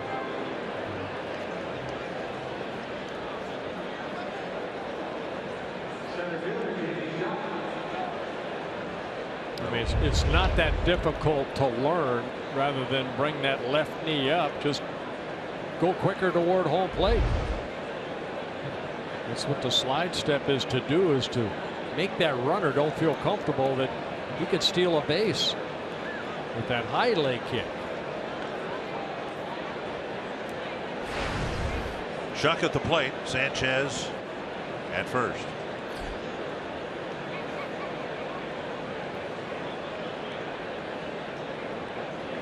Step off. You can do other things, but eventually you got to throw the ball to the plate. Sanchez doesn't have a steal.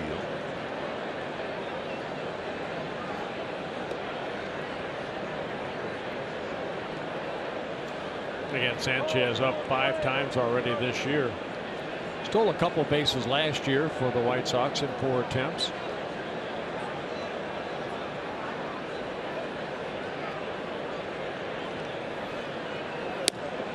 Missed the outside corner.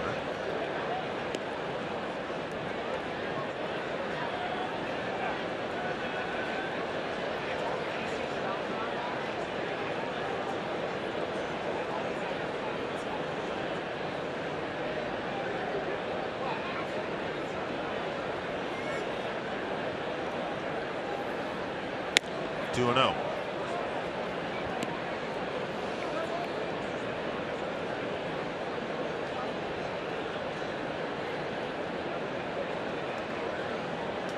Tonkin at 6'7" in his 4th season with the Twins.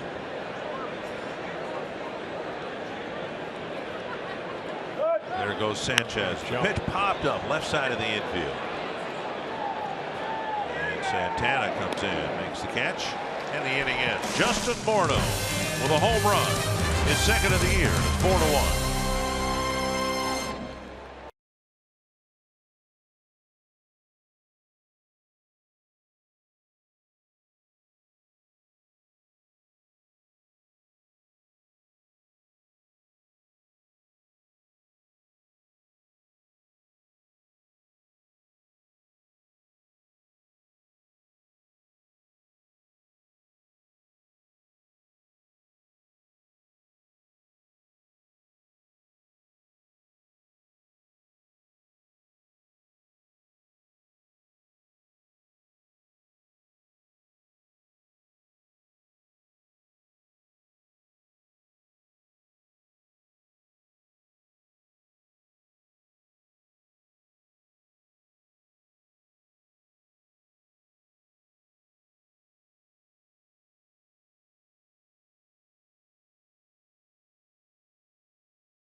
instructing some young ladies about, and there's Neil Allen, Eddie Guardado. And that's a neat promotion. I'm glad the Twins did that. Gives a chance for generally. Walk, run, jog, crawl, Oh man, make them run. It's like you guys making us do jumping jacks in the fantasy game. Jumping jacks, a lost art. So we're glad so many ladies attended. Max Kepler will lead off the 6th inning for the Twins, trying to chip away at a 3-run Chicago lead. Kepler is 0 for 2, hitting third. Waiting for Navarro to return to the field after having some equipment issues. We'll give him the benefit of the doubt. Hey, Peg Inhofe brought this note up to me. Al Schrinstead of West Fargo is watching the game from a hospital tonight. His family's here in attendance and wishing Al a speedy recovery. So Al, get well soon. Well, speedy recovery, and the Twins come from behind win. How about that? That'd be nice. Kepler, Dozier, and Suzuki will hit in the 6th.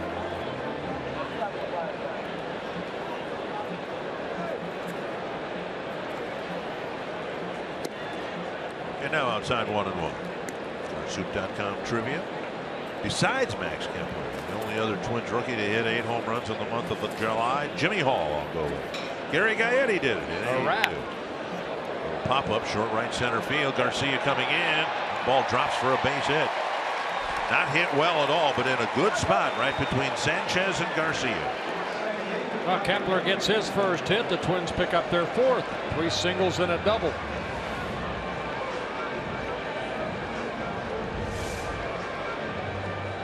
Gonzalez getting inside. Kepler fighting it off. And lands in front of Garcia out and right. Dozier will bat. Liner to right and a single to left. Line drive. Base hit in front of Cabrera. Then he stole second base.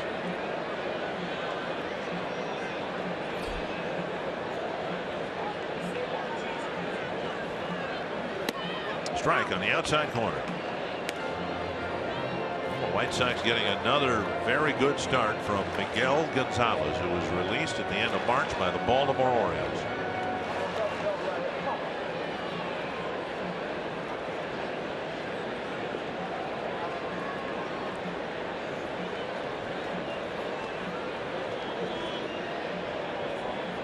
As the Chicago lead has grown to 4-1, less likely that Kepler would take off here, but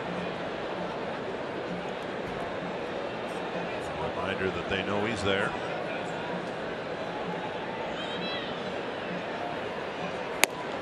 And another strike on the outside corner, 0-2.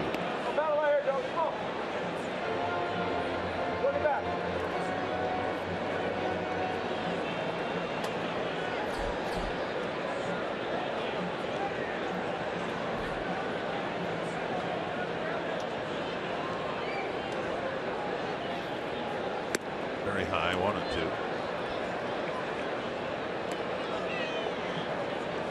White Sox opened the home schedule for the Twins here and swept the Twins, extending the opening losing streak to 9 games. The Twins were swept in Chicago, their first time there. 2-2. When the Twins went to Chicago most recently, they won a ball game. Won last night.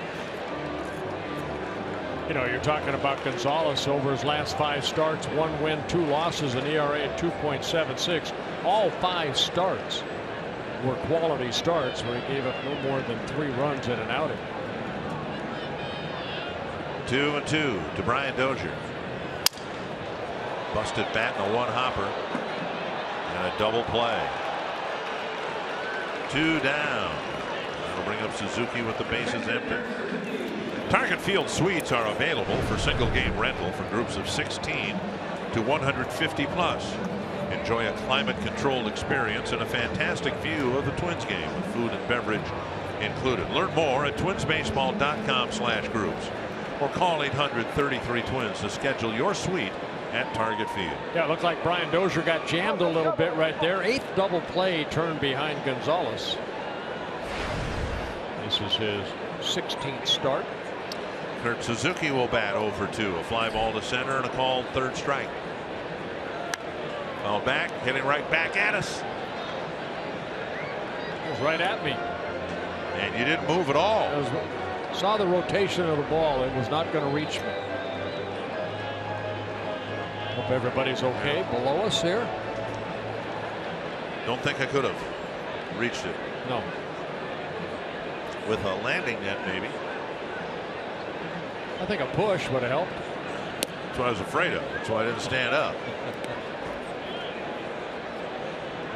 1-1 to Suzuki. We haven't had a ball up here this year yet, have we? Foul ball? Did we have one? Was it the one that was over to oh, yeah. the right? Yeah. That came in and out. Was that this year or last year? Fly ball right field. Garcia near the line. Makes the catch. And 3 men bat in the bottom of the 6th, and the White Sox still lead by 3.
Story of the game, and Byron Buxton literally stole a run. Reached on an error, stole second. Some misplays by the White Sox, and watch the acrobatic tag of home plate. The Twins had a 1-0 lead. Then Justin Morneau went to work with a double in the 4th inning to tie the game. Hit the ball hard just about every time up in this series. The White Sox got a 2-run double in the 5th, and then Morneau added another home run in the 6th. So it all adds up to 4-1. Tommy Milone taken out with 1 out in the 6th, and now in the 7th, Michael Tonkin starts Anderson with a strike. Anderson, Saladino, and Cabrera in the 7th.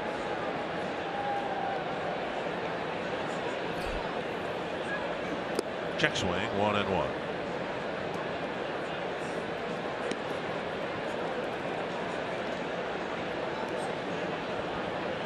Anderson got a 2-out single, and never think too much about those things, but then Saladino followed with a single. Cabrera with a double on a rocket right over Tonkin's cap.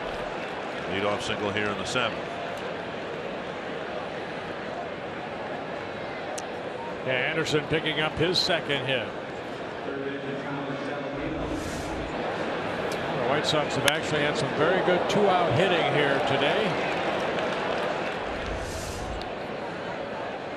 Anderson with a pair of hits, now a leadoff single in the 7th. Here's Saladino. He has 2 hits, both of them ground balls to the right side. We'll keep an eye on Anderson. 4 steals and 6 tries. High chopper over the mound. Tonkin got a piece of it. Perfect. Dozier with the pickup and the throw to Mauer. 1-4-3, a double play.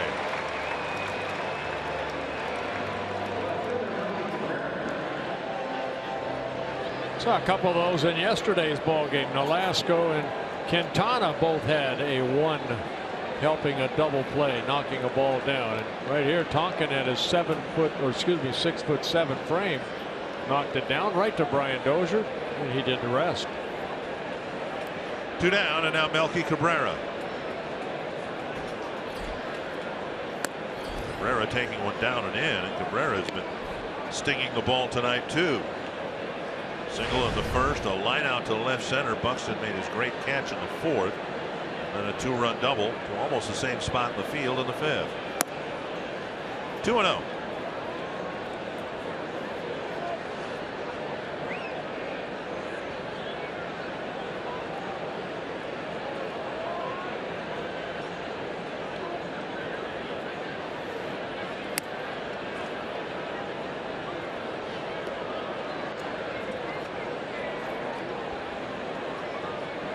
Cabrera's played for the Yankees, the Braves, the Royals, the Giants, the Blue Jays,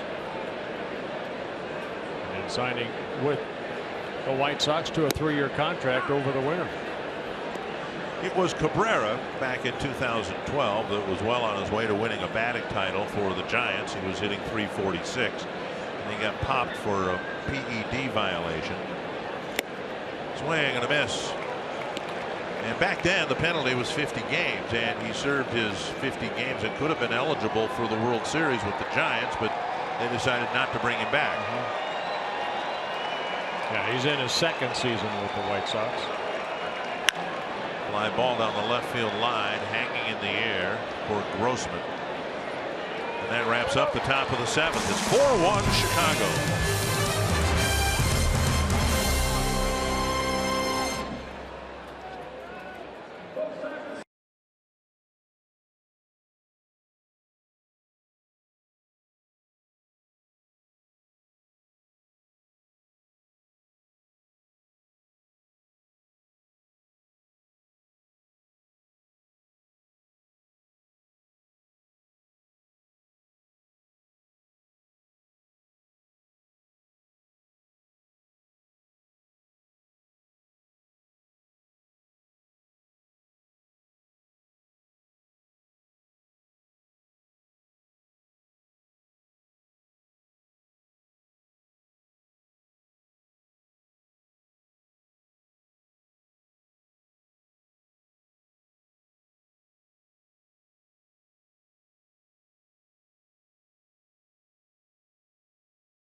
Greater coverage of baseball. Eduardo Nunez, who made the last out in his Giants debut last night, had a better day today, and the Giants did as well. They beat the Nationals 5-2. Jay Happ, 14th win of the year. The Blue Jays scored 7 runs on the Orioles in the 5th inning, and Justin Verlander leading the Astros 1-0 in the bottom of the 7th. You know, those Giants, they had a funky season. You know, they've the long winning streak, then they've had a long losing streak, but they still lead the National League Western Division, coming into today's play a game over the Dodgers.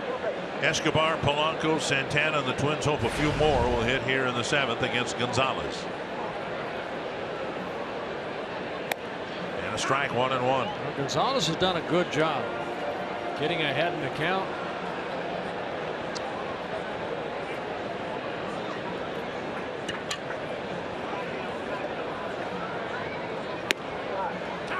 Strike called, 1-2. After tonight, and he's still focused on tonight, of course, but after tonight, Gonzalez's next start would be against the Orioles. Next weekend. fouled away.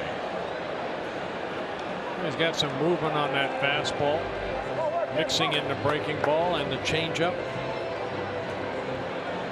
Won 39 games for the Orioles in 4 seasons. Very good 3.82 ERA in 95 starts. In the dirt.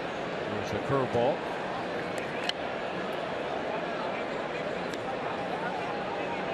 The Twins haven't been able to really muster anything together here today.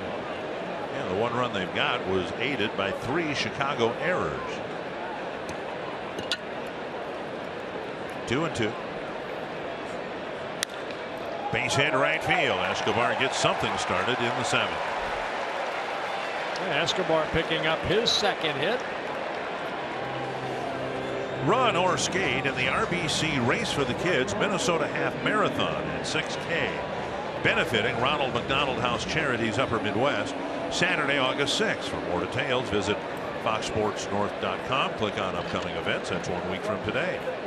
Here is Polanco, hit a smash behind the first base bag, and Abreu knocked it down and held him to a single.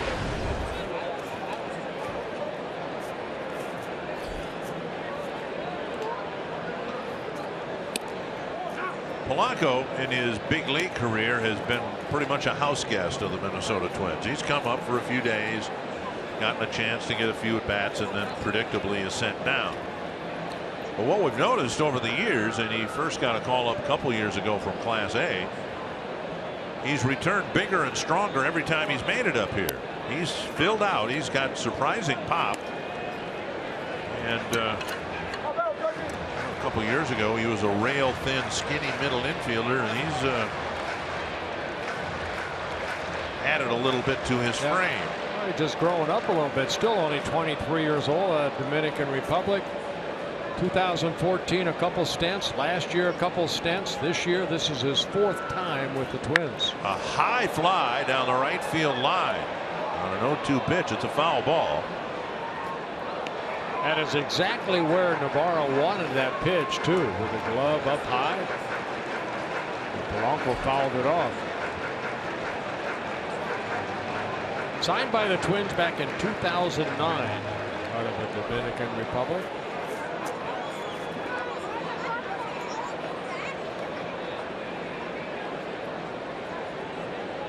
Another 0-2 pitch. Taken down and away. Change up.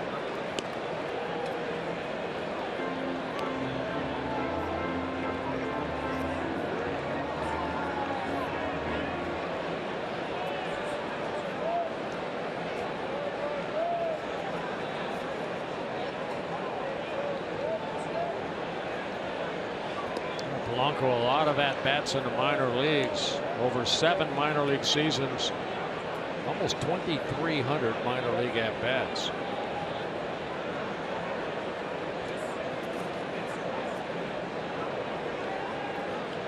Trying to build something here in the 7th. Now in the dirt, 2-2. A double with 2 out in the 2nd. Buxton's error created run in the 3rd. 1 out single in the 4th. Single and a walk in the 5th, and then a leadoff single in the 6th. Back-to-back changeups by Gonzalez to Polanco. Pitch number 96 coming. Serve to center field. Great at bat for Polanco. 1st and 2nd, nobody out, and that'll bring up Santana. And we laid off those changeups that were out of the strike zone down, and then the fastball had stayed pretty much right there, and Polanco getting his 2nd hit. Fox Tracks presented by Carrier. Reached out nicely and lined it into center field. So maybe this is the inning the Twins can put something together. Don Cooper, the pitching coach for Robin Ventura. Taking a slow walk out there. I thought there was a 30-second rule. It's up. He's done. Got there in 20 seconds. Better talk quick, Don. What happens if he goes over this 30-second? Then the umpire comes out. And he comes out. And he's thrown out of the ball game. Oh, marching back. done a great job in Chicago. Former Twin. Cooper made the transition as a Twins pitcher from Metropolitan Stadium to the Metrodome back in the early 80s. Here is Santana 0 for 2, a fly ball, and he hit a chopper over the mound, and Sanchez made a really nice play behind the second base bag to force Polanco in the 5th.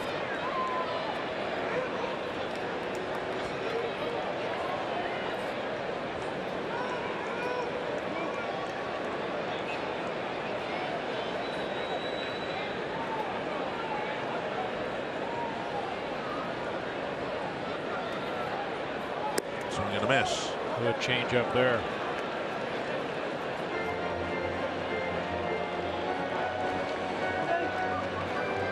Approaching that 100 magic pitch count. His last start against the Cubs 5 days ago threw 104 pitches in 6 2/3 innings.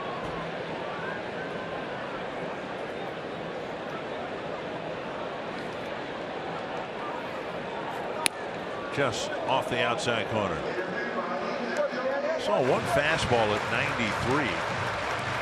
But generally it's been 90-91. I know one of the reasons the Orioles decided to let him go was a decrease in velocity.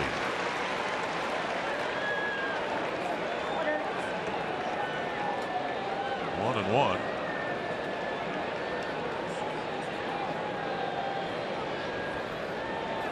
Swing and a miss. It's changeup again. Yeah, it's almost like a split finger type changeup. Good movement at the end.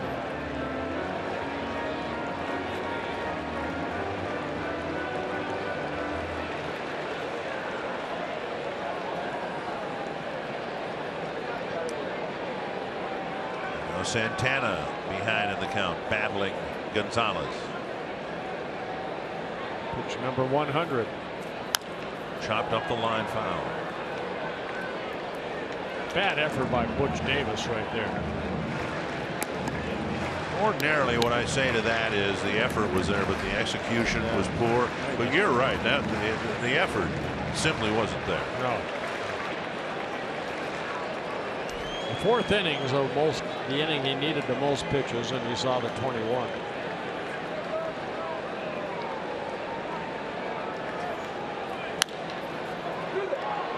Abreu double clutches, and they'll get the force at second base. Really nice play by Abreu. They were only going to get one anyway, and he got the out at second. We'll bring up Byron Buxton, who's had an interesting night tonight. Well, this back in the second or 3rd inning, excuse me, got on base on an error and stole a base. The error went by Navarro, 2 errors. And then the catch he made. What a great running catch he made off the bat of Cabrera in the 4th inning. Twins contemplated a challenge at second base, but have decided against it. Buxton will hit here in his 5th inning at bat. He drove into the gap in right center, and he did to Garcia, or Garcia did to him what he did to Cabrera. Nice running catch in the gap.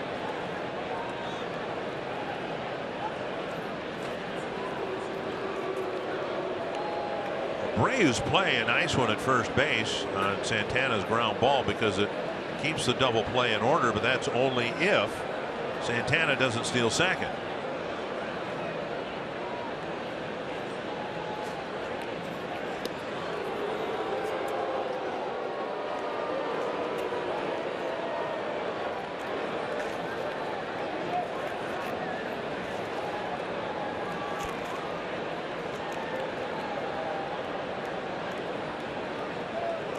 Trying to score on a couple of hits to open the bottom of the 7th. Santana goes down and away, and Santana is safe at second, going again on the very first pitch. Good slide by Santana, using the outfield side to grab that second base bag. So Santana gets in the scoring position with his 12th stolen base. Got a great jump. Good throw by Navarro. Pitch called a ball to Buxton. That's one of Roy Smalley's pet peeves. You could see Sanchez well out in front of the bag to catch that throw. I watched that. I said why he is, why he's not straddling the bag is beyond me. 2-0 to Buxton. By the time he catches that ball and then has to make the sweep, that allows that runner a little extra to get to the bag, and that's exactly what happened. Into the outfield, should score 2.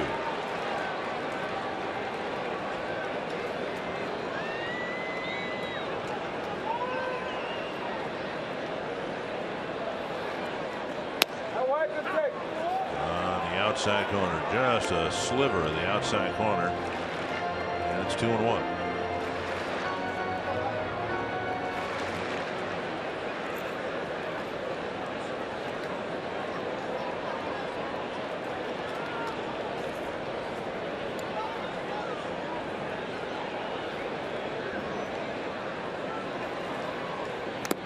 A foul.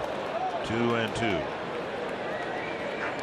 Most pitches Gonzalez has thrown in a ball game. His opening start or debut as a Chicago White Sox in Toronto back on April 25th. Threw 113 pitches in 5 1/3 innings.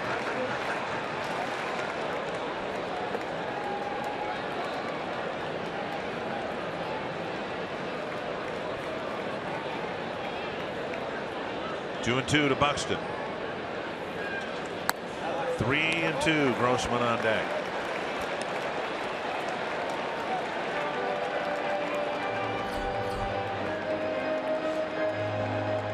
One walk for Gonzalez, 4 strikeouts, 3 of those coming in the 4th inning. Hasn't had one since.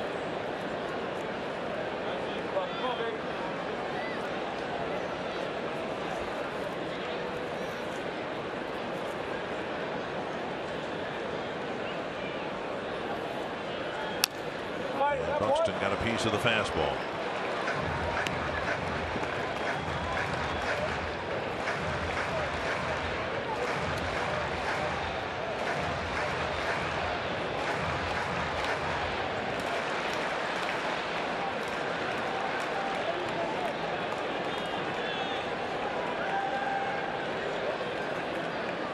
Another 3-2 to Byron Buxton.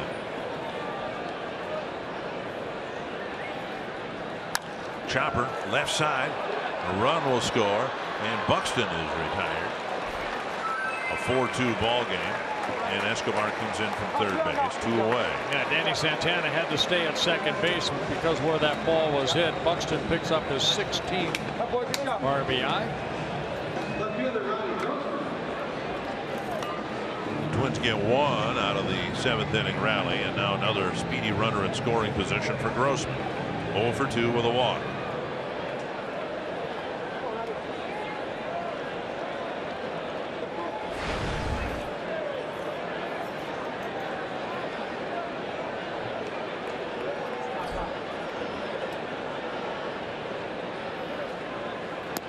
Outside, ball 1.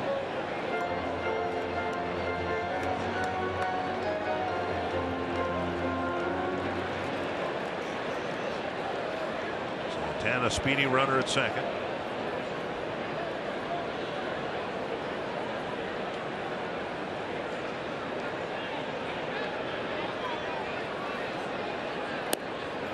And a strike. When Grossman jumped into the Twins lineup and hit 6 home runs in a month and a half, that was it stood out because that's not the type of player he is. 660 at bats with the Astros and 11 home runs. So the Twins didn't figure they were getting a guy who would hit 20 home runs a year. 1-1. 2-1. I think Gonzalez getting to face Grossman as a left-handed hitter. They have a left-hander out in the bullpen warming up, but Grossman very good numbers as a right-handed hitter. Joe Mauer on deck. Probably the last batter that Gonzalez will face.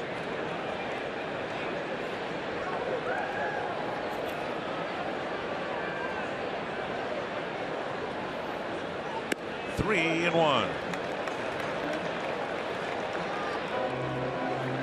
And Jennings, who had some control issues in the 11th inning last night, warming up to face Mauer if Grossman extends the inning.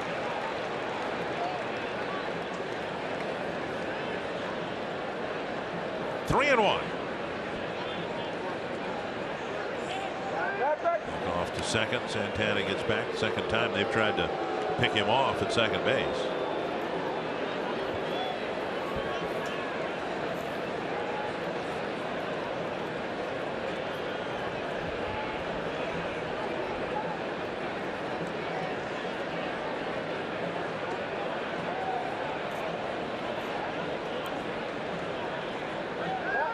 Try again, and closer play, but he still gets back. It's a daylight play right there. You watch as a pitcher, you come set. If that shortstop opens up his glove or gives you the bare hand, you wheel and throw. Anderson must feel if he gets behind him quick enough, he can make an out there.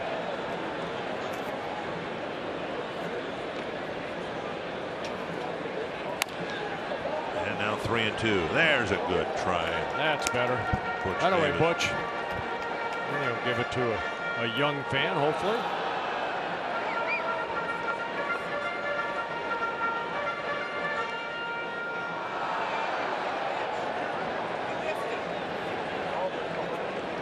Three and two to Grossman. That didn't look like a young fan.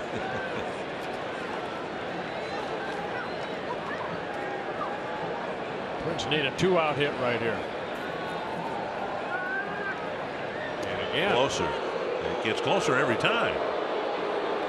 Now you call it daylight play because if you see daylight between the shortstop running behind the runner and the runner, that's when you turn and throw, right?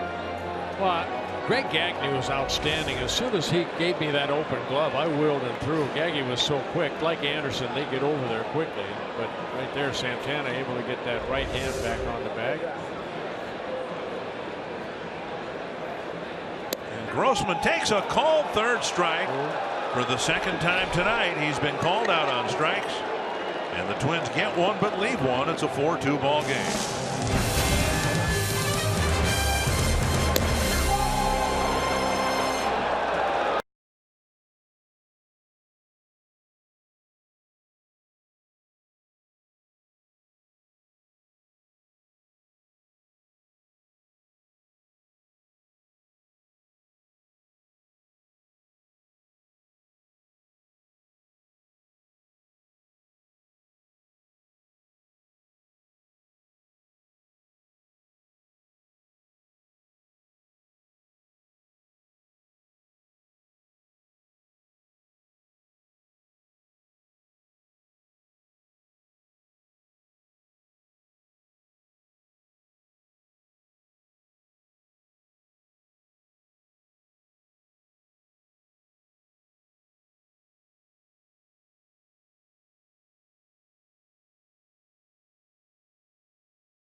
A run.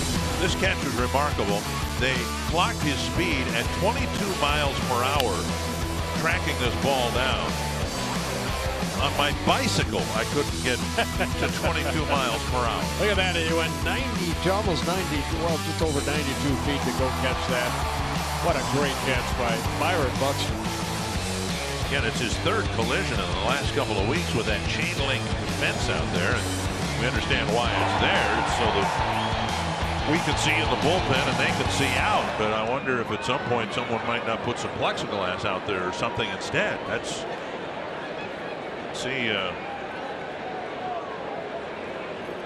looks and has still got some scars on his right forearm. Here's Buddy Boshears in the ball game to pitch. Yeah, Buddy making his 19th appearance since his recall. He's given up a run in every outing, all 3 that he has been in, so he needs a clean outing here. When he left, he had pitched outstanding out of that bullpen, optioned out in early July. Then recalled the 20th of this month. A ball, now a strike. Now 2 of those outings were against the Red Sox, but you add it all up and it's 4 innings and 8 hits and a walk.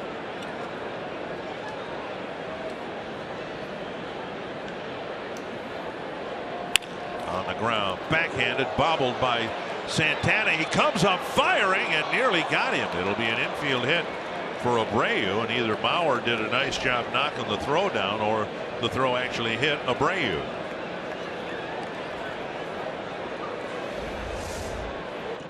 Now Santana, probably a ball he should have caught right there, hits the bottom of his glove, gets away and wheels and just lets it fly. And Joe Mauer got a piece of it to slow it down. Error 5. Yep. An error charge to Santana. Now that'll bring up Garcia.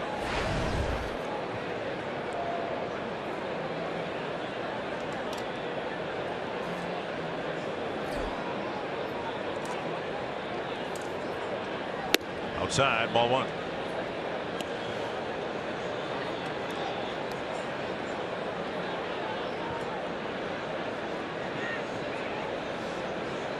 Boshears, 28 years old, originally signed by the Angels back in 2008, came up with the Angels in 2013.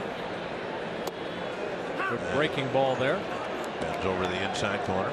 A left-hander comes straight over the top.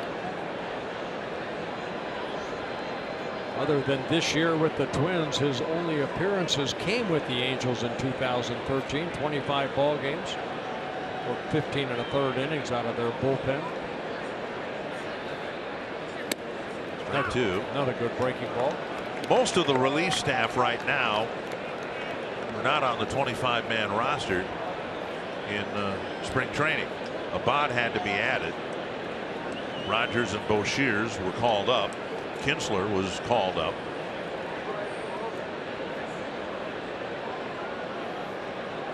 Swing and a miss, and it's a strikeout of Avisail Garcia. And he stayed with that breaking ball and picks up a strikeout.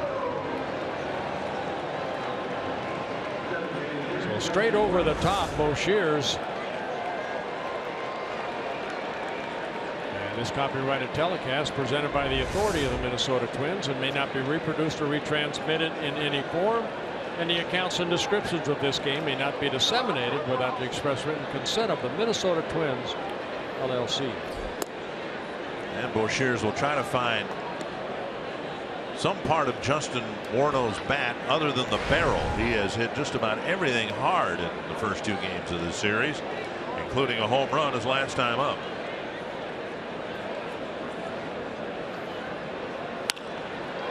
Drive to left field.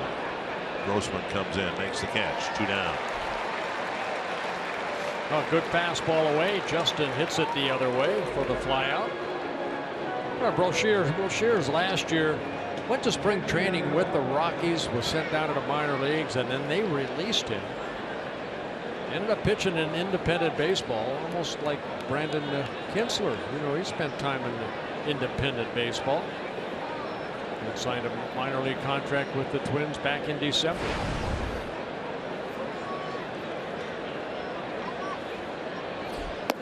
Down and away, ball 1. It's one nice thing about independent baseball. You know, some guys, you know, they're 26, 28 years old like Boshears. They don't feel like their career is done. They just need some place to go pitch so they can relax a little bit and then hopefully have some success, and an organization will find you. They will find you. 1-1 to Navarro.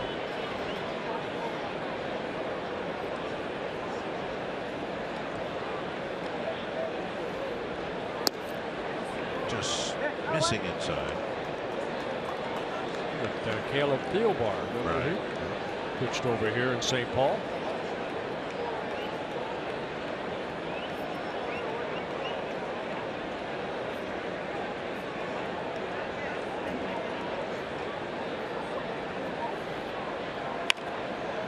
Fly ball, short right field. Dozier out, and that ball drops for a single. Navarro with a soft single between Kepler and Dozier. First and second, 2 down. Sometimes that ball just lands in no man's land. Brian Dozier hustled out. Kepler come hustling in, but it just hit right between them.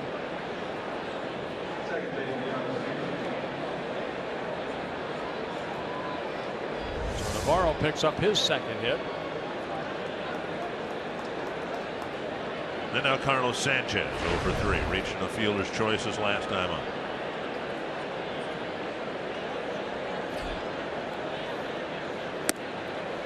Breaking ball over, strike 1.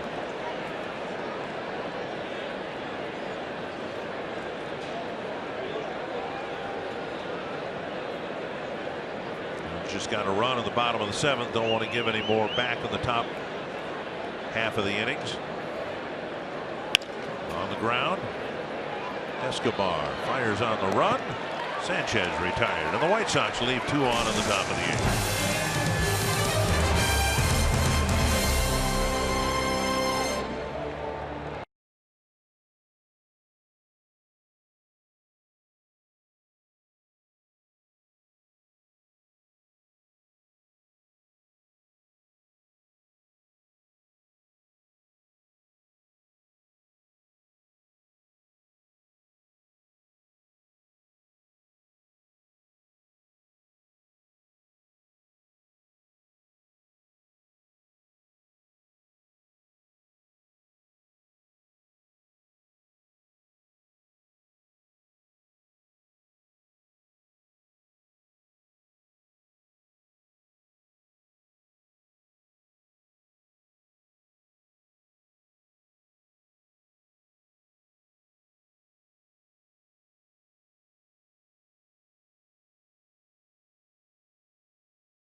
America Studio Sports Update. The Twins close out the month of July tomorrow afternoon here on Fox Sports North.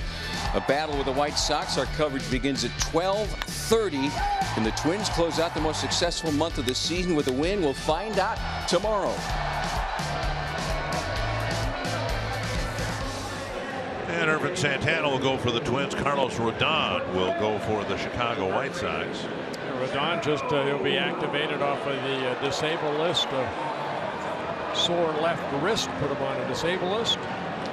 Dan Jennings came in last night to start the 12th inning, and he ended up hitting Eddie Rosario, but he was behind in the count. Would have walked him even if the pitch hadn't brushed Rosario's jersey. That's not easy to do, walking Rosario. And then Centeno dropped down a bunt, and then he walked Byron Buxton and was taken out of the game and ended up being tagged with the loss.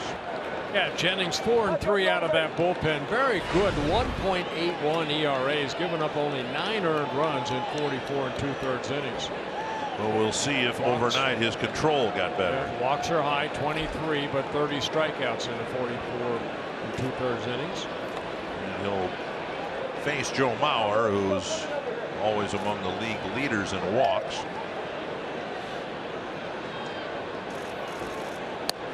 Strike on the outside corner. Yeah, what we saw from Jennings last night was that speed up type delivery once he comes set. He goes very quick toward home plate. Fastball, slider, and occasional changeup. 1 strike.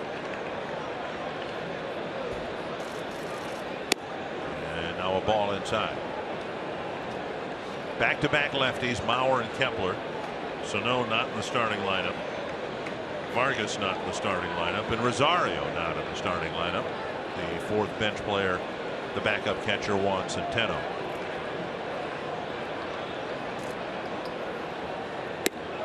The fastball inside. It was a pitch like that on 3-1 that ended up brushing Rosario's jersey. Again, if it hadn't hit his jersey, it would have been a leadoff walk, just Rosario's third unintentional walk of the year.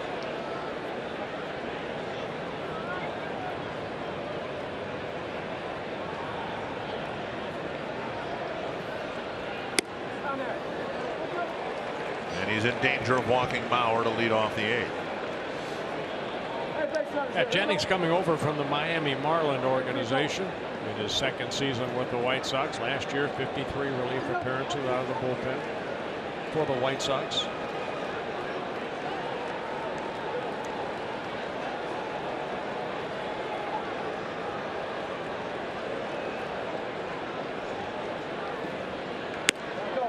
And a 5-pitch walk, and Jennings, who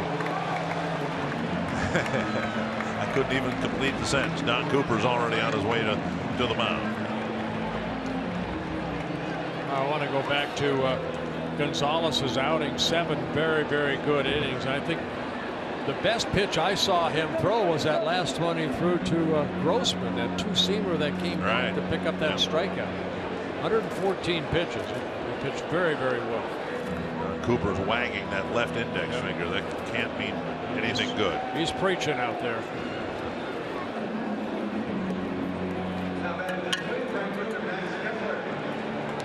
Kepler single his last time up.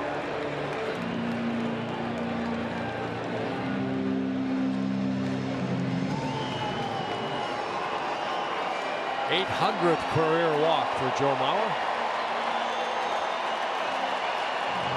Kepler with 11 home runs, 2 of them against left-handed pitching. He's also got 5 doubles against lefties.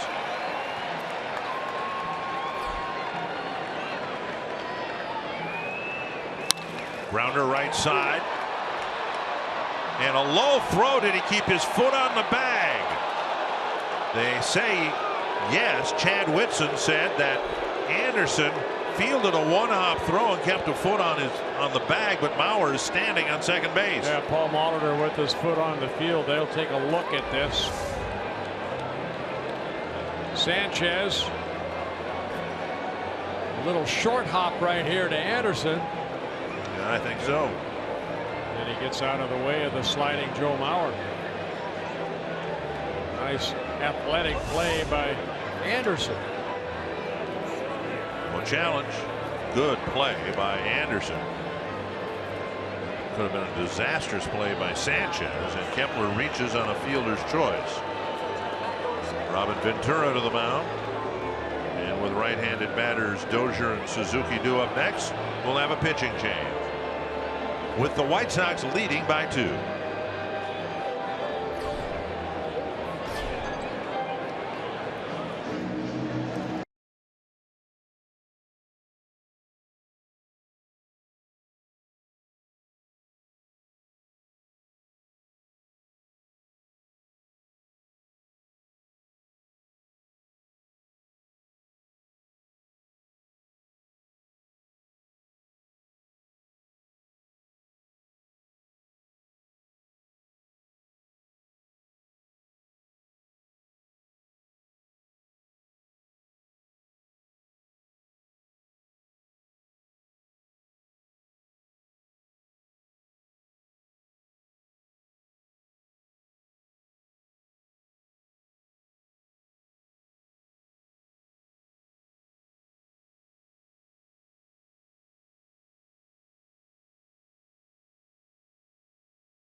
2016, a post-game event following the August 13th game between the Twins and the Royals. You can enjoy the game and then stay for post-game live worship music and appearances by Brian Dozier, Kyle Gibson, and other special guests. For details and tickets, visit twinsbaseball.com/faithnow. Well, Matt Albers coming out of that bullpen he worked in last night's ball game, an inning and a third. He took over for Quintana in the 7th inning, worked through that, gave up only 1 hit through 15 pitches, 10 for strikes, making his 46th relief appearance. Dozier just 1 for 7 against Albers.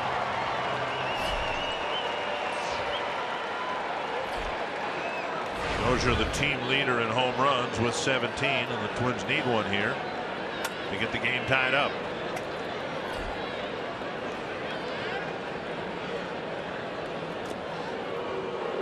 And Albers has allowed 6 home runs out of that bullpen in 38 2/3 innings.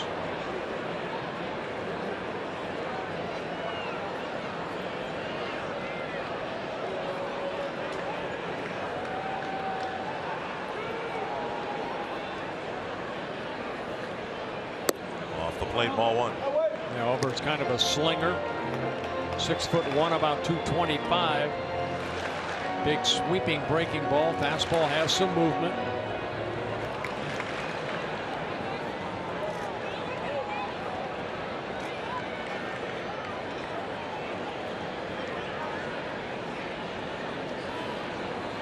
Two and 0.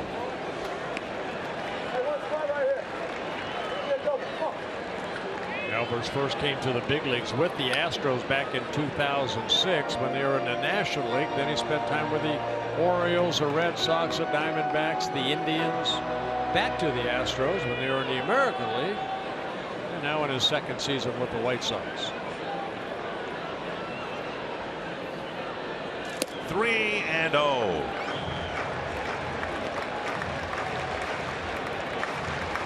$15 walks for Albers in 38 2/3 innings. A bit high.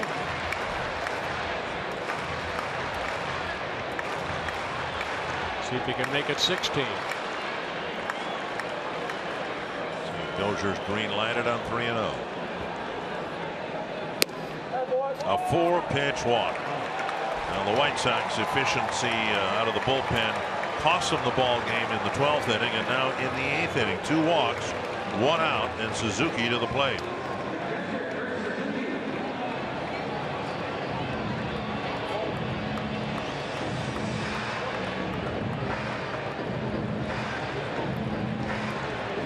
Suzuki tonight 0 for 3. 2 outfield flies and a strikeout.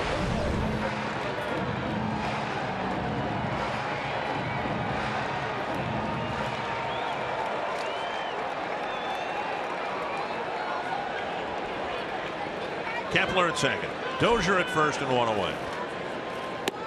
Break 1.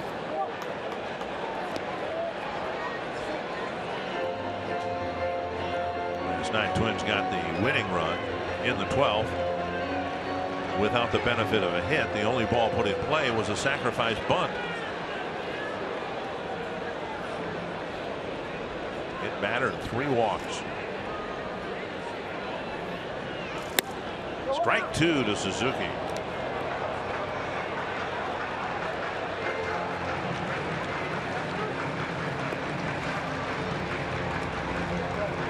Couldn't find a strike zone with Dozier. Found the strike zone with Suzuki. First 2 pitches.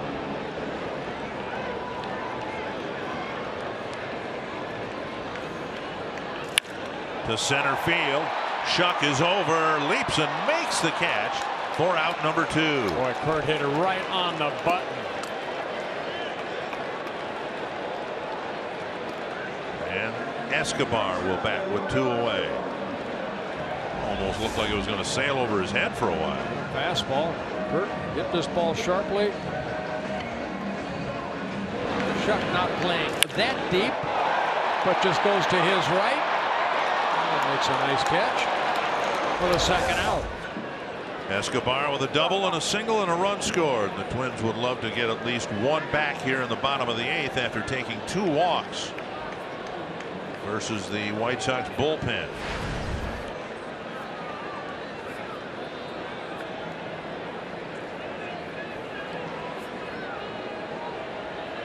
Escobar with a double in his first at bat. Base hit in the 7th. See if the Twins are going to try a double steal on the first pitch. See if Kepler would leave prematurely.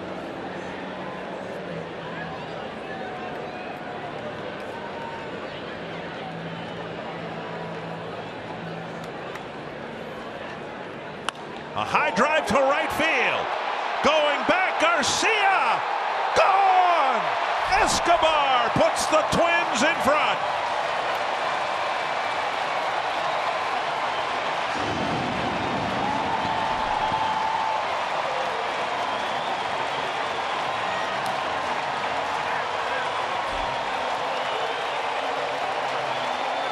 Guess where that pitch was? Down in the zone. Escobar likes that ball down. His 4th home run of the year, his first 3-run home run, and it came at the right time.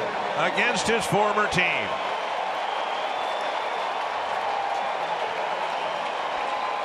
A huge 3-run home run for Eduardo Escobar. Polanco takes ball 1. I see almost a golf shot, and Escobar knew it as soon as he hit it. Navarro set up down and away, and it was down and in. On the outside corner, 1-1. What a turnaround in the 8th inning.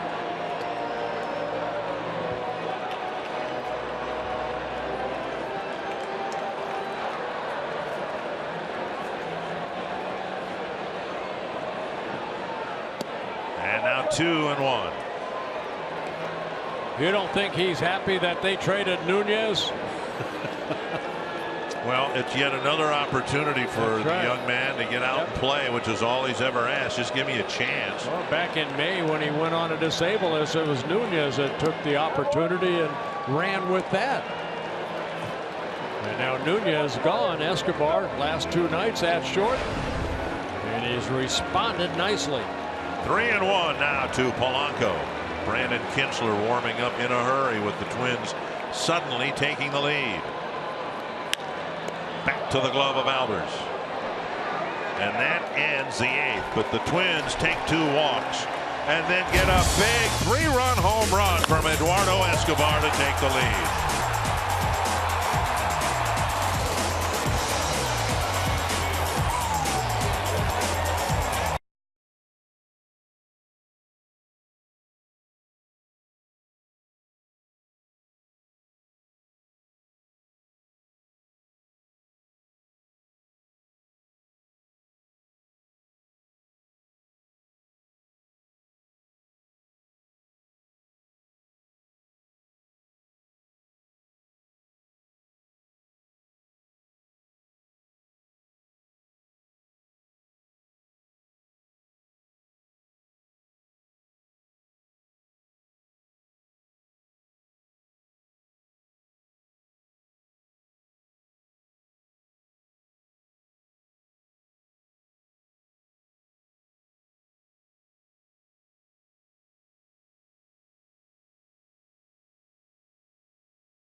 Eduardo Escobar reinstalled as the Twins shortstop 3 hits tonight against the White Sox, including a big 3-run home run.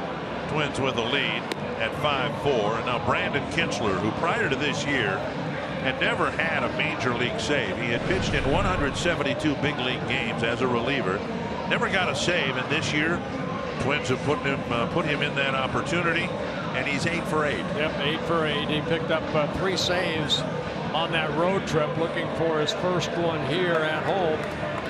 But you know what? I mean, this guy has really done a good job.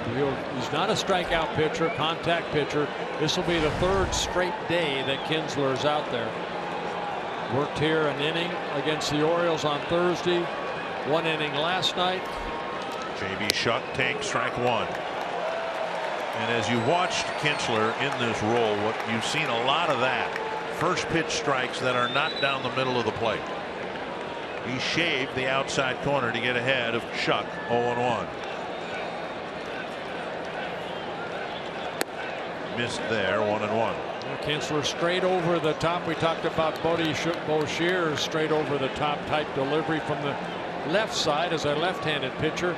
Kintzler the same thing as a right-hander. Creates that good downward angle. Chopper left side. Escobar waits, fires. Got him. 1 down. Escobar with the decision to wait for that second hop, and then he had to goose his throw across the diamond. Yeah, Shuck very quick of foot. He got down that line very quickly. Yeah, you want to make sure you get this ball right here. You don't want to try to come in and short hop that. You have to wait back. 1 down, and now Tim Anderson. Very close play.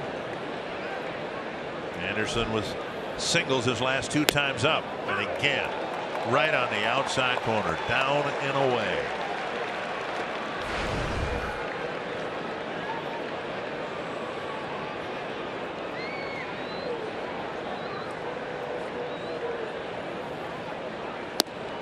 Again missing on the second pitch. 1-1. Yeah, Kintzler threw 11 pitches last night in the 9th inning.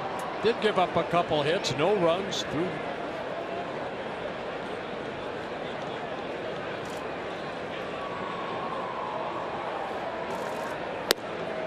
Just missed. 2-1.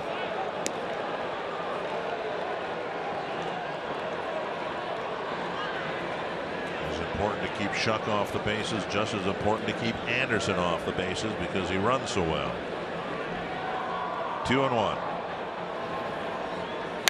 Driven foul. 2-2. Next brought to you by CenturyLink. Carlos Rodon, another left-handed starter for the White Sox against Irvin Santana. And Santana has been throwing the ball extremely well. 2-2 to Tim Anderson.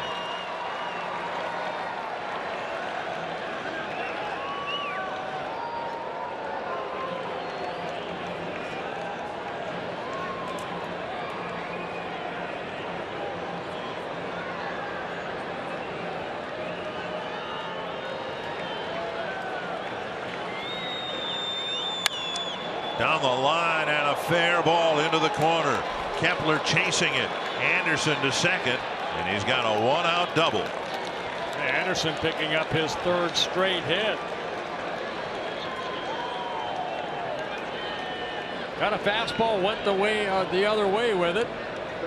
Think about Kintzler too. He doesn't get himself in trouble by walks. Only 3 walks in 32 2/3 innings. Fastball away. Anderson inside out swing. Picks up a double, his 3rd hit on his 10th double.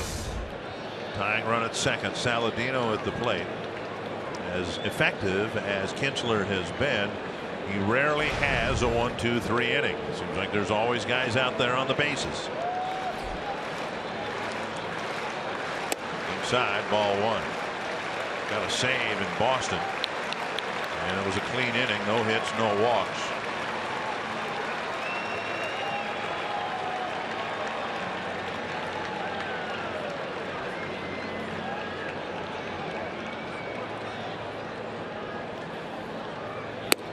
There's the outside corner. 1-1.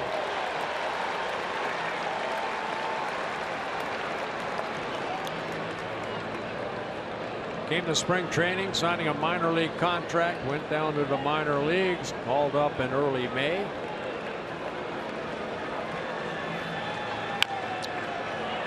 Dribbler foul behind Joe McEwing. 1-2. After a good fastball in, he ran that fastball, away. He ran that fastball inside.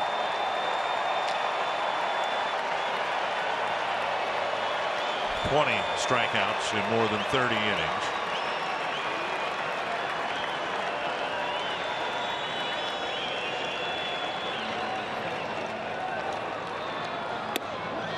Two and two.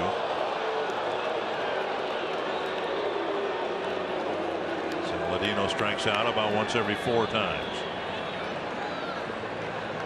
Hit the ball on the ground 4 times here tonight, twice for singles.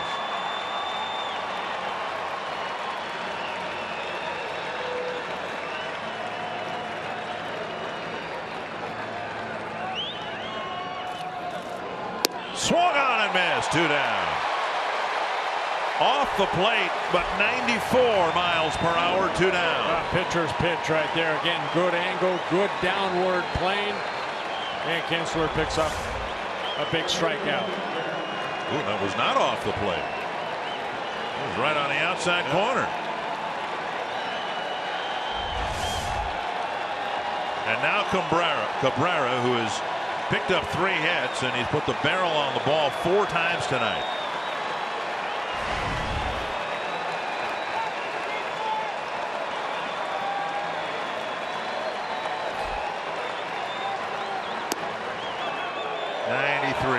On the corner. Cabrera got a base hit off of him in last night's ball game.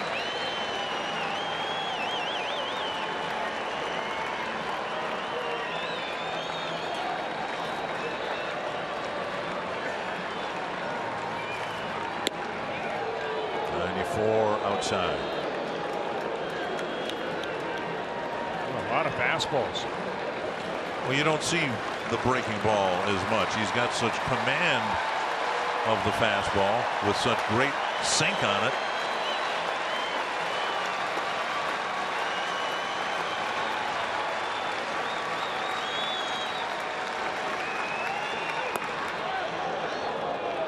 Two and one.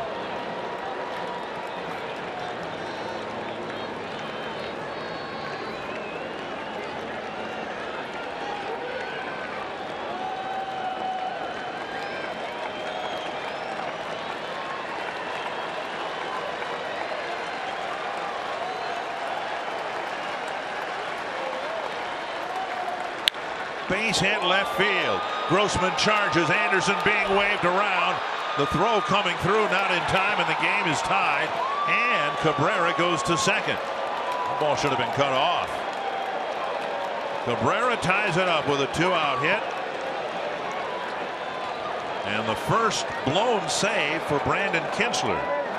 Well, not a bad pitch. Credit Cabrera by going down and taking that ball the other way. And Anderson and his speed, that ball's away up a little bit, but Cabrera such a good hitter.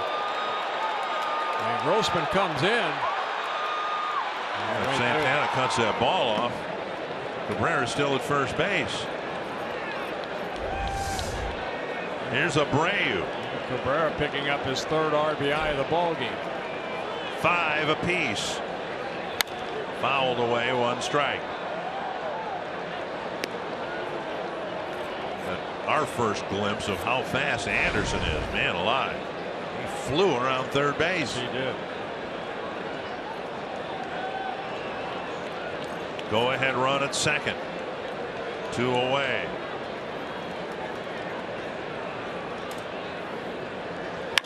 Chopper to short. Escobar with a head high hop. And that ends it. But the White Sox get a couple of hits and the tying run against Brandon Kinsler.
they'll try to walk off the White Sox in the bottom of the ninth.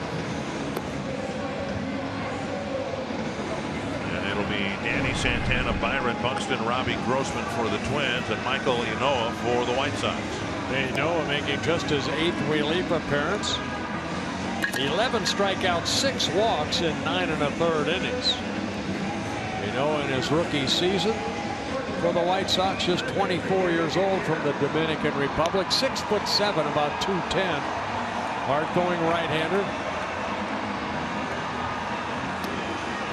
Kinsler all night long. Melky Cabrera has been barreling things up, and he got a pitch away and spanked it hard to left field to tie the game. Buddy Boshears was in line for the win, and now if the Twins can scratch across a run in the bottom of the ninth, Kinsler would get the win. Twins have a bench of Vargas, Sano, Rosario, and Centeno. The scheduled batters are Santana, Buxton, and Grossman. Santana's 0 for 3, a fly ball and a couple of ground balls where he reached on a fielder's choice. Sano with bat in hand. Vargas with bat in hand. I think, given the mix, though, and how the White Sox have, in late innings here in this series, given away walks, and Ynoa's had some issues, you'd want the speed guys up there. 2-0 to Santana.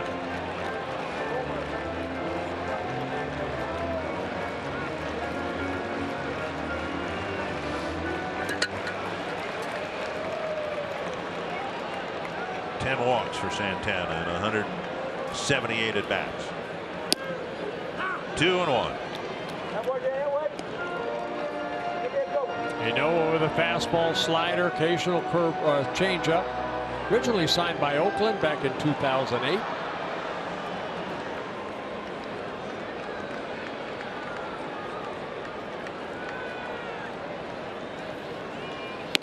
Three and one.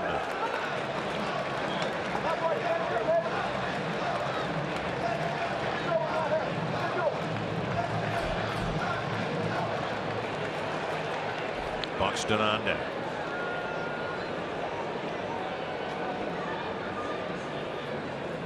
A drive to right center field.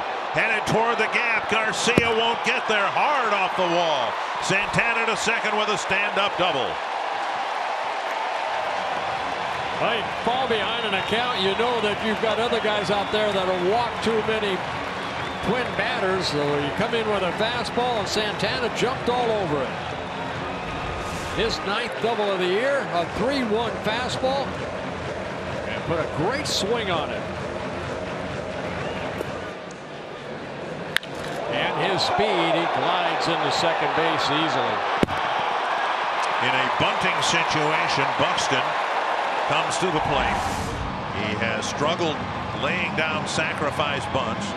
He was here mid-afternoon with extra work, not on bunting for base hits, but on sacrifice bunting. A speedy runner at second will give Buxton a little wiggle room in terms of the quality of his bunt. And just lay it down. In the air. Oh. And Buxton is very quickly retired. We saw him do that last night, a pitch that was up, and he eventually got the bunt down on the ground, but he popped it up in the air. It landed on the ground, and that froze the runner. Well, take a look. He squares around, and you can see him jab at it a little bit.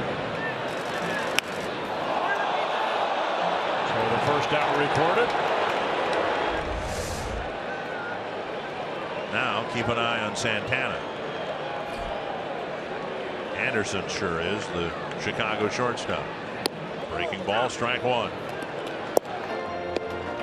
Grossman 0 for 3 with a walk.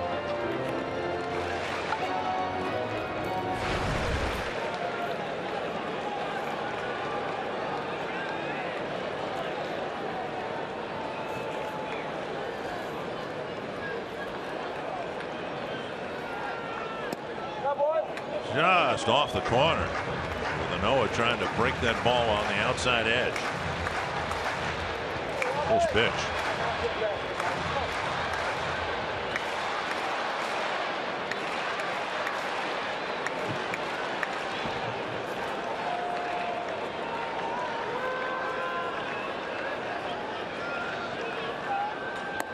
Two and one. Yeah, 3 straight breaking balls.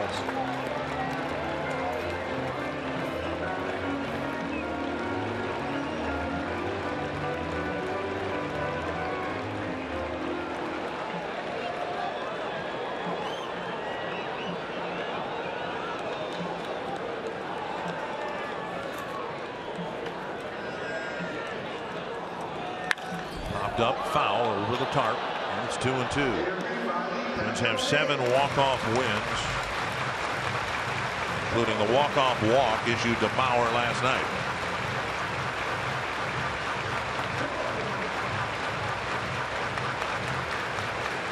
Three breaking balls, then the fastball.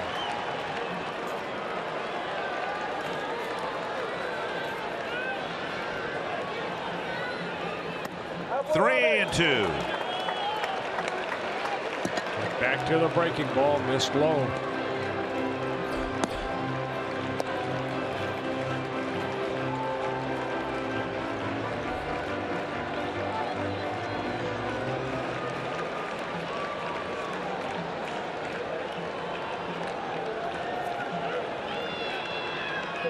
Full count to Grossman.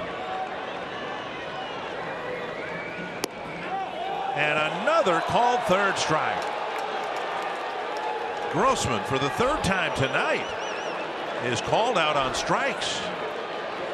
And with Mauer due up, Robin Ventura to the mound. He dropped a curve in the vicinity of the outside corner.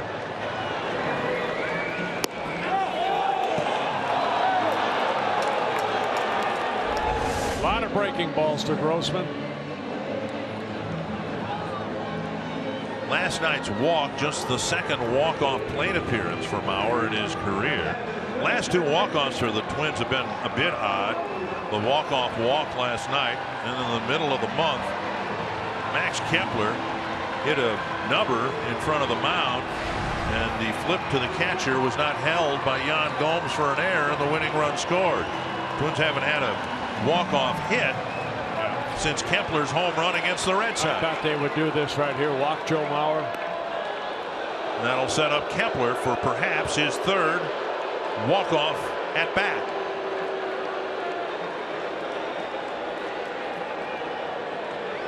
Last night, in pinch hitting Mauer for Grossman in a bases loaded situation, Paul Molitor said he went with the resume, and that's exactly what's happening here with the Chicago manager.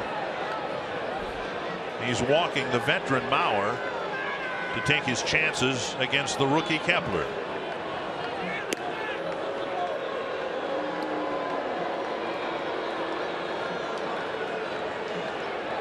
Kepler hit the bomb to center field for his first major league home run, first walk-off hit, and then it was Kepler's nubber between the mound and home plate that led to the walk-off error charge to Yan Gomes. A lot of times you would see maybe a Zach Duke coming into this situation, but Kepler, yeah, he's had some good big walk-off hits. His first big league home run, and then this thing where Gomes just didn't catch the throw, and Mauer scored the winning run.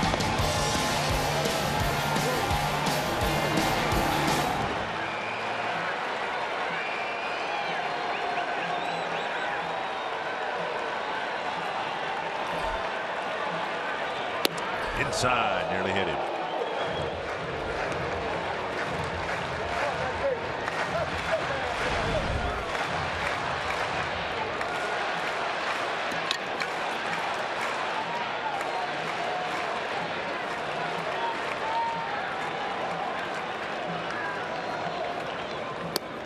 Again inside.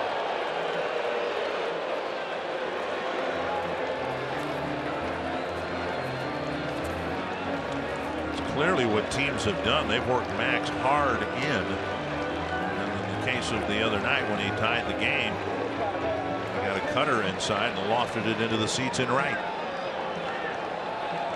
Santana the winning run at second. 2-0 to Kepler. 3-0 with Dozier on deck.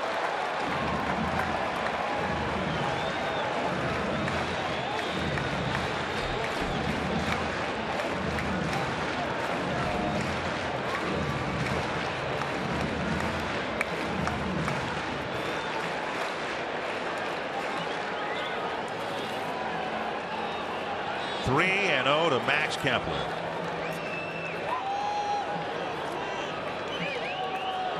Kepler, of course, a rookie, but he's hitting third in tonight's lineup on merit. I'm guessing he'll be taking here. That's what I'm wondering. Is he have the green light right here? That's ball 4. 4-pitch walk.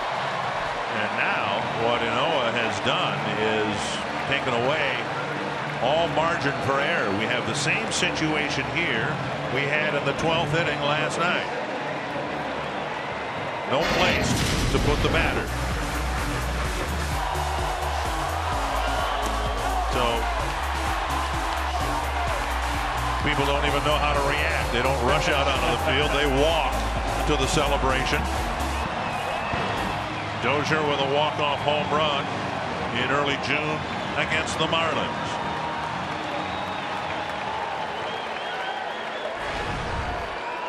All you need is a base hit right here.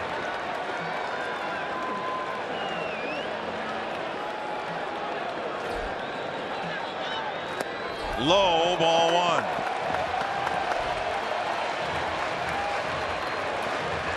Well, the bullpen of the White Sox have come in 4 walks already, only 1 intentional. Excuse me, 1 intentional, but having a tough time throwing the ball over the plate.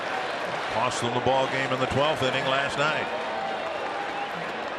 1-0 to Dozier. At the knees, 1-1.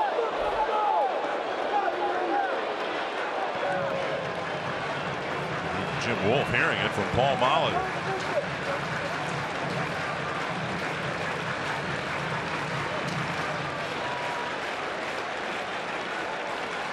One and 1 to Brian Dozier.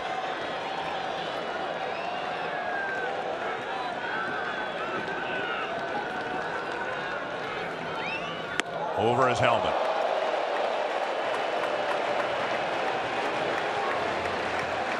All right, so that was the breaking pitch, right? So if you're Dozier, you just eliminate that pitch.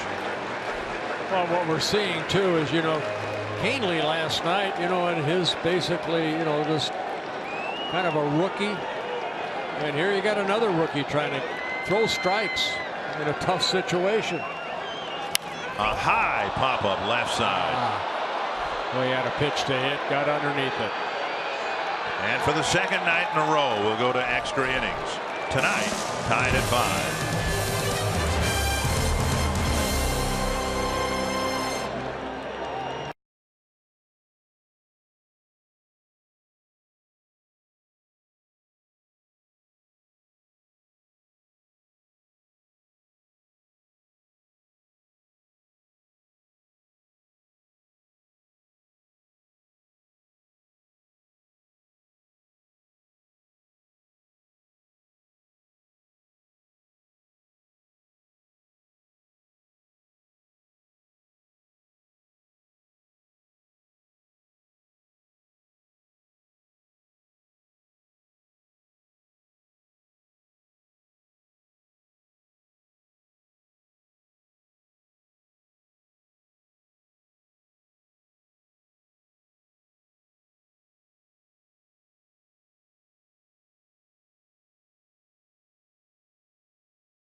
Extra innings are presented by Jack Link's Beef Jerky all season long.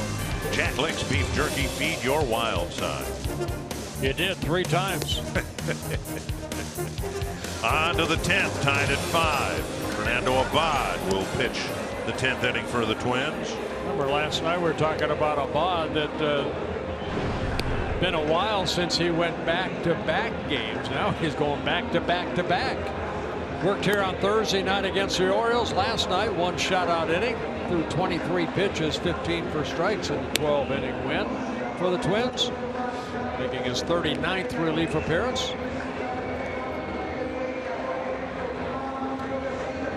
Avisail Garcia will lead things off. Then Justin Morneau and Deoner Navarro.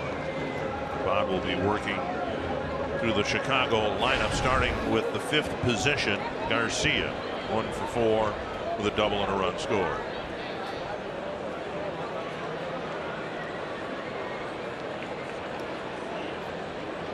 White Sox bringing a 3-game losing streak into this game, where they scored just 1 run in each game. Now they finally erupt, if you will, for 5, and it's not enough to win in regulation. 1 strike from Abad to Garcia.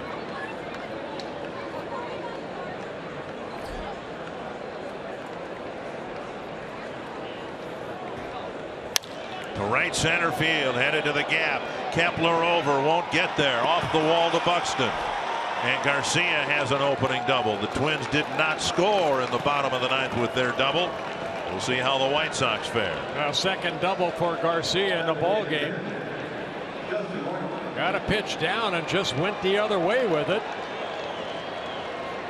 It's the 3rd night in a row that Abad is working, and that pitch down and away. Yep. And driven hard to the gap. Yeah, credit Garcia. He went down, hit it solidly into right center. Split the gap between Buxton and Kepler.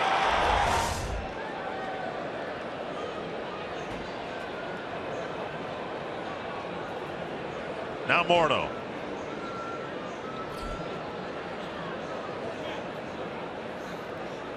Driven to right field, playable for Kepler.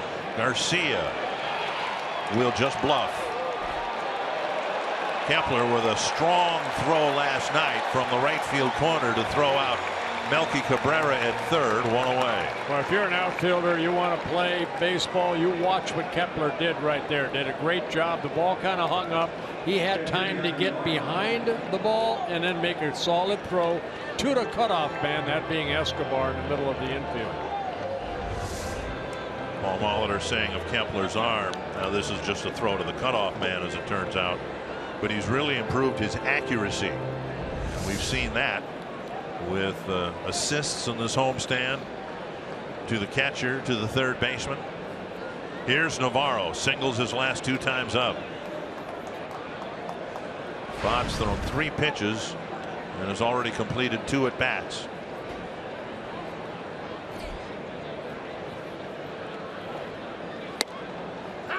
Light hitting Carlos Sanchez is on deck, and Robin Ventura really is tapped thin in terms of bench players. Eaton didn't start. He's got a sore foot. He got drilled by a Ricky Nolasco pitch last night. And Frazier is sick. 1-1.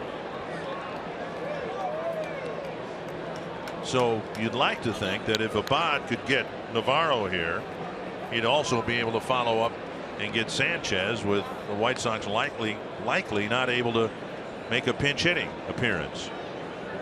2 fastballs inside to Navarro, who singled in his last 2 at bats. Driven to left field, a base hit. It'll put the White Sox in front. All the way to the wall, and Navarro digs for second. He's got a double, and the White Sox now lead 6-5.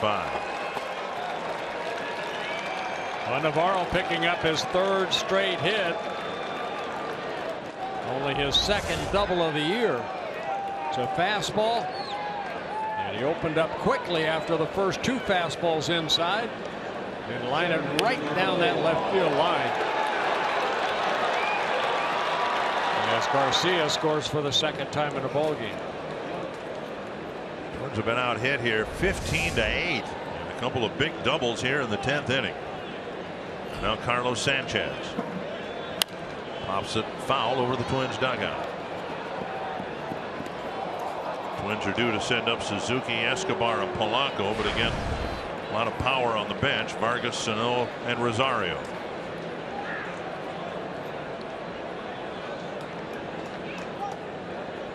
Twins had a 5-4 lead. White Sox tied it in the 9th with a 2-out hit. Now a pair of doubles in the 10th. 2 strikes to Sanchez.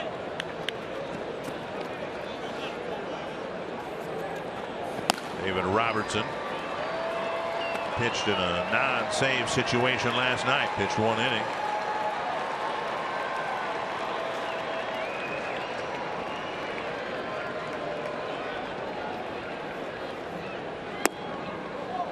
One and 2.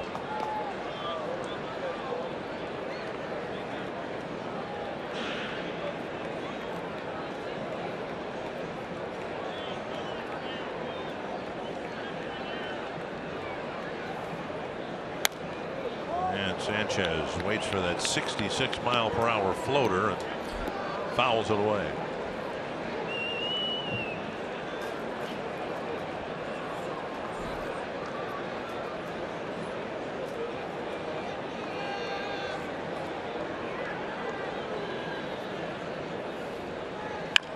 Chopper left side. Santana waits. Power with a nice stretch, 2 down. And that'll bring up J.B. Shuck.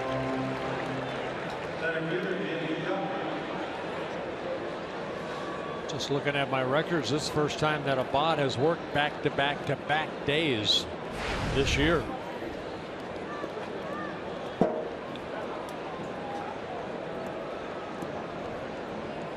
Shuck 0 for 4 on the night, hasn't gotten the ball out of the infield.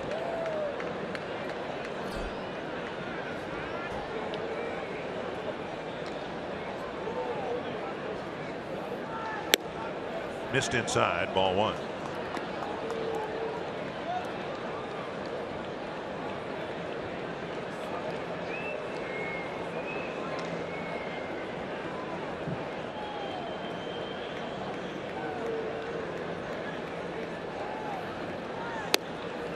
Strike. We've showed you again tonight that Shuck has got really good numbers against left-handers.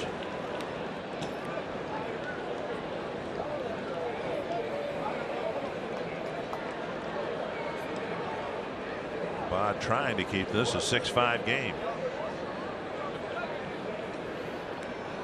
Grounded right to Dozier. A couple of doubles have the White Sox in front 6-5 as we go to the bottom of the 10th.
To try to save a 1-run lead. Kind of teeter-totter type game.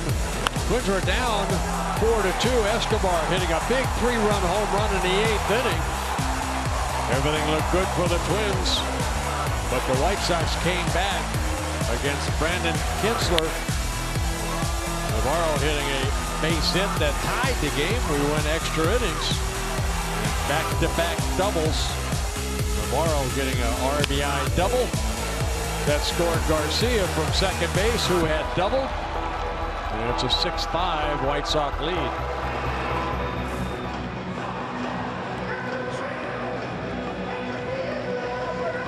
Adam Eaton is in the game. He'll take over for Garcia in right field.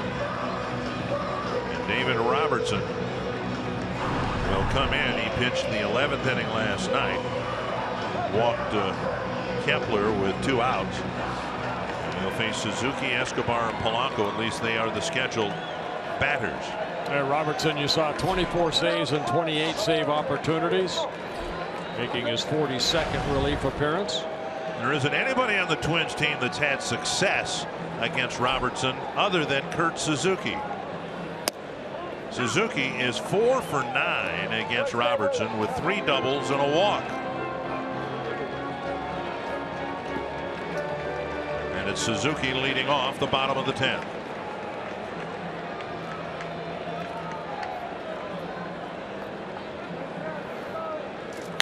Poke down the line, foul, and it's 0-2.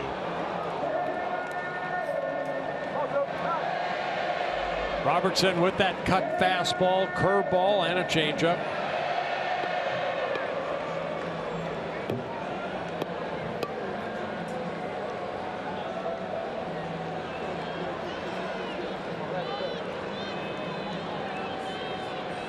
Two strikes. Bouncer right side, right to Sanchez. And Suzuki, the first out of the 10th inning. And now can Escobar do it again?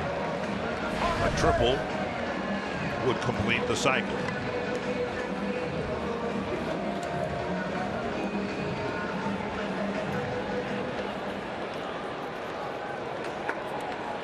White Sox are not in the no doubles defense you might expect. They've got Abreu off the line at first, Saladino off the line at third. The outfield at normal depth. Swing and a miss, 1 strike. That's a curveball right there by Robertson.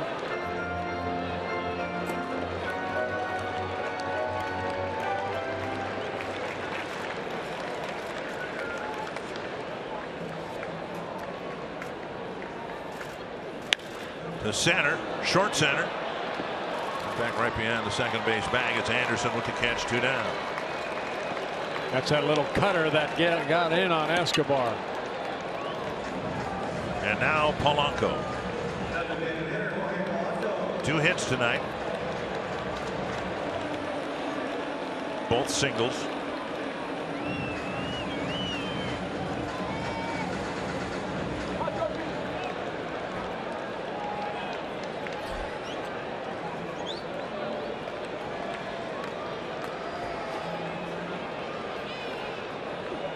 Up high, ball 1. Now Robertson, 31 years old. He became the closer for the Yankees a couple years ago. Saved 39 ball games. Became a free agent. Signed a 4-year contract with Chicago. Last year, 34 saves.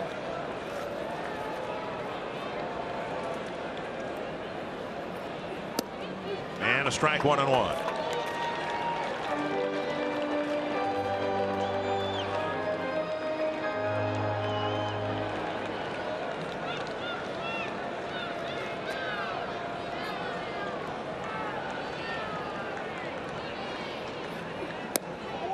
Outside corner, 1 and 2.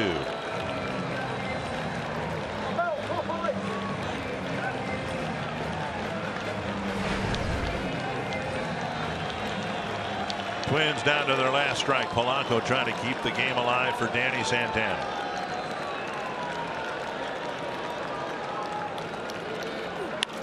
Pull to the right side. Abreu can't make the play. Sanchez does, and the White Sox in extra innings pick up a 1-run win over the Twins. Very nice play. We saw some good defensive plays here tonight. It ends on a good defense. Sanchez behind Abreu there to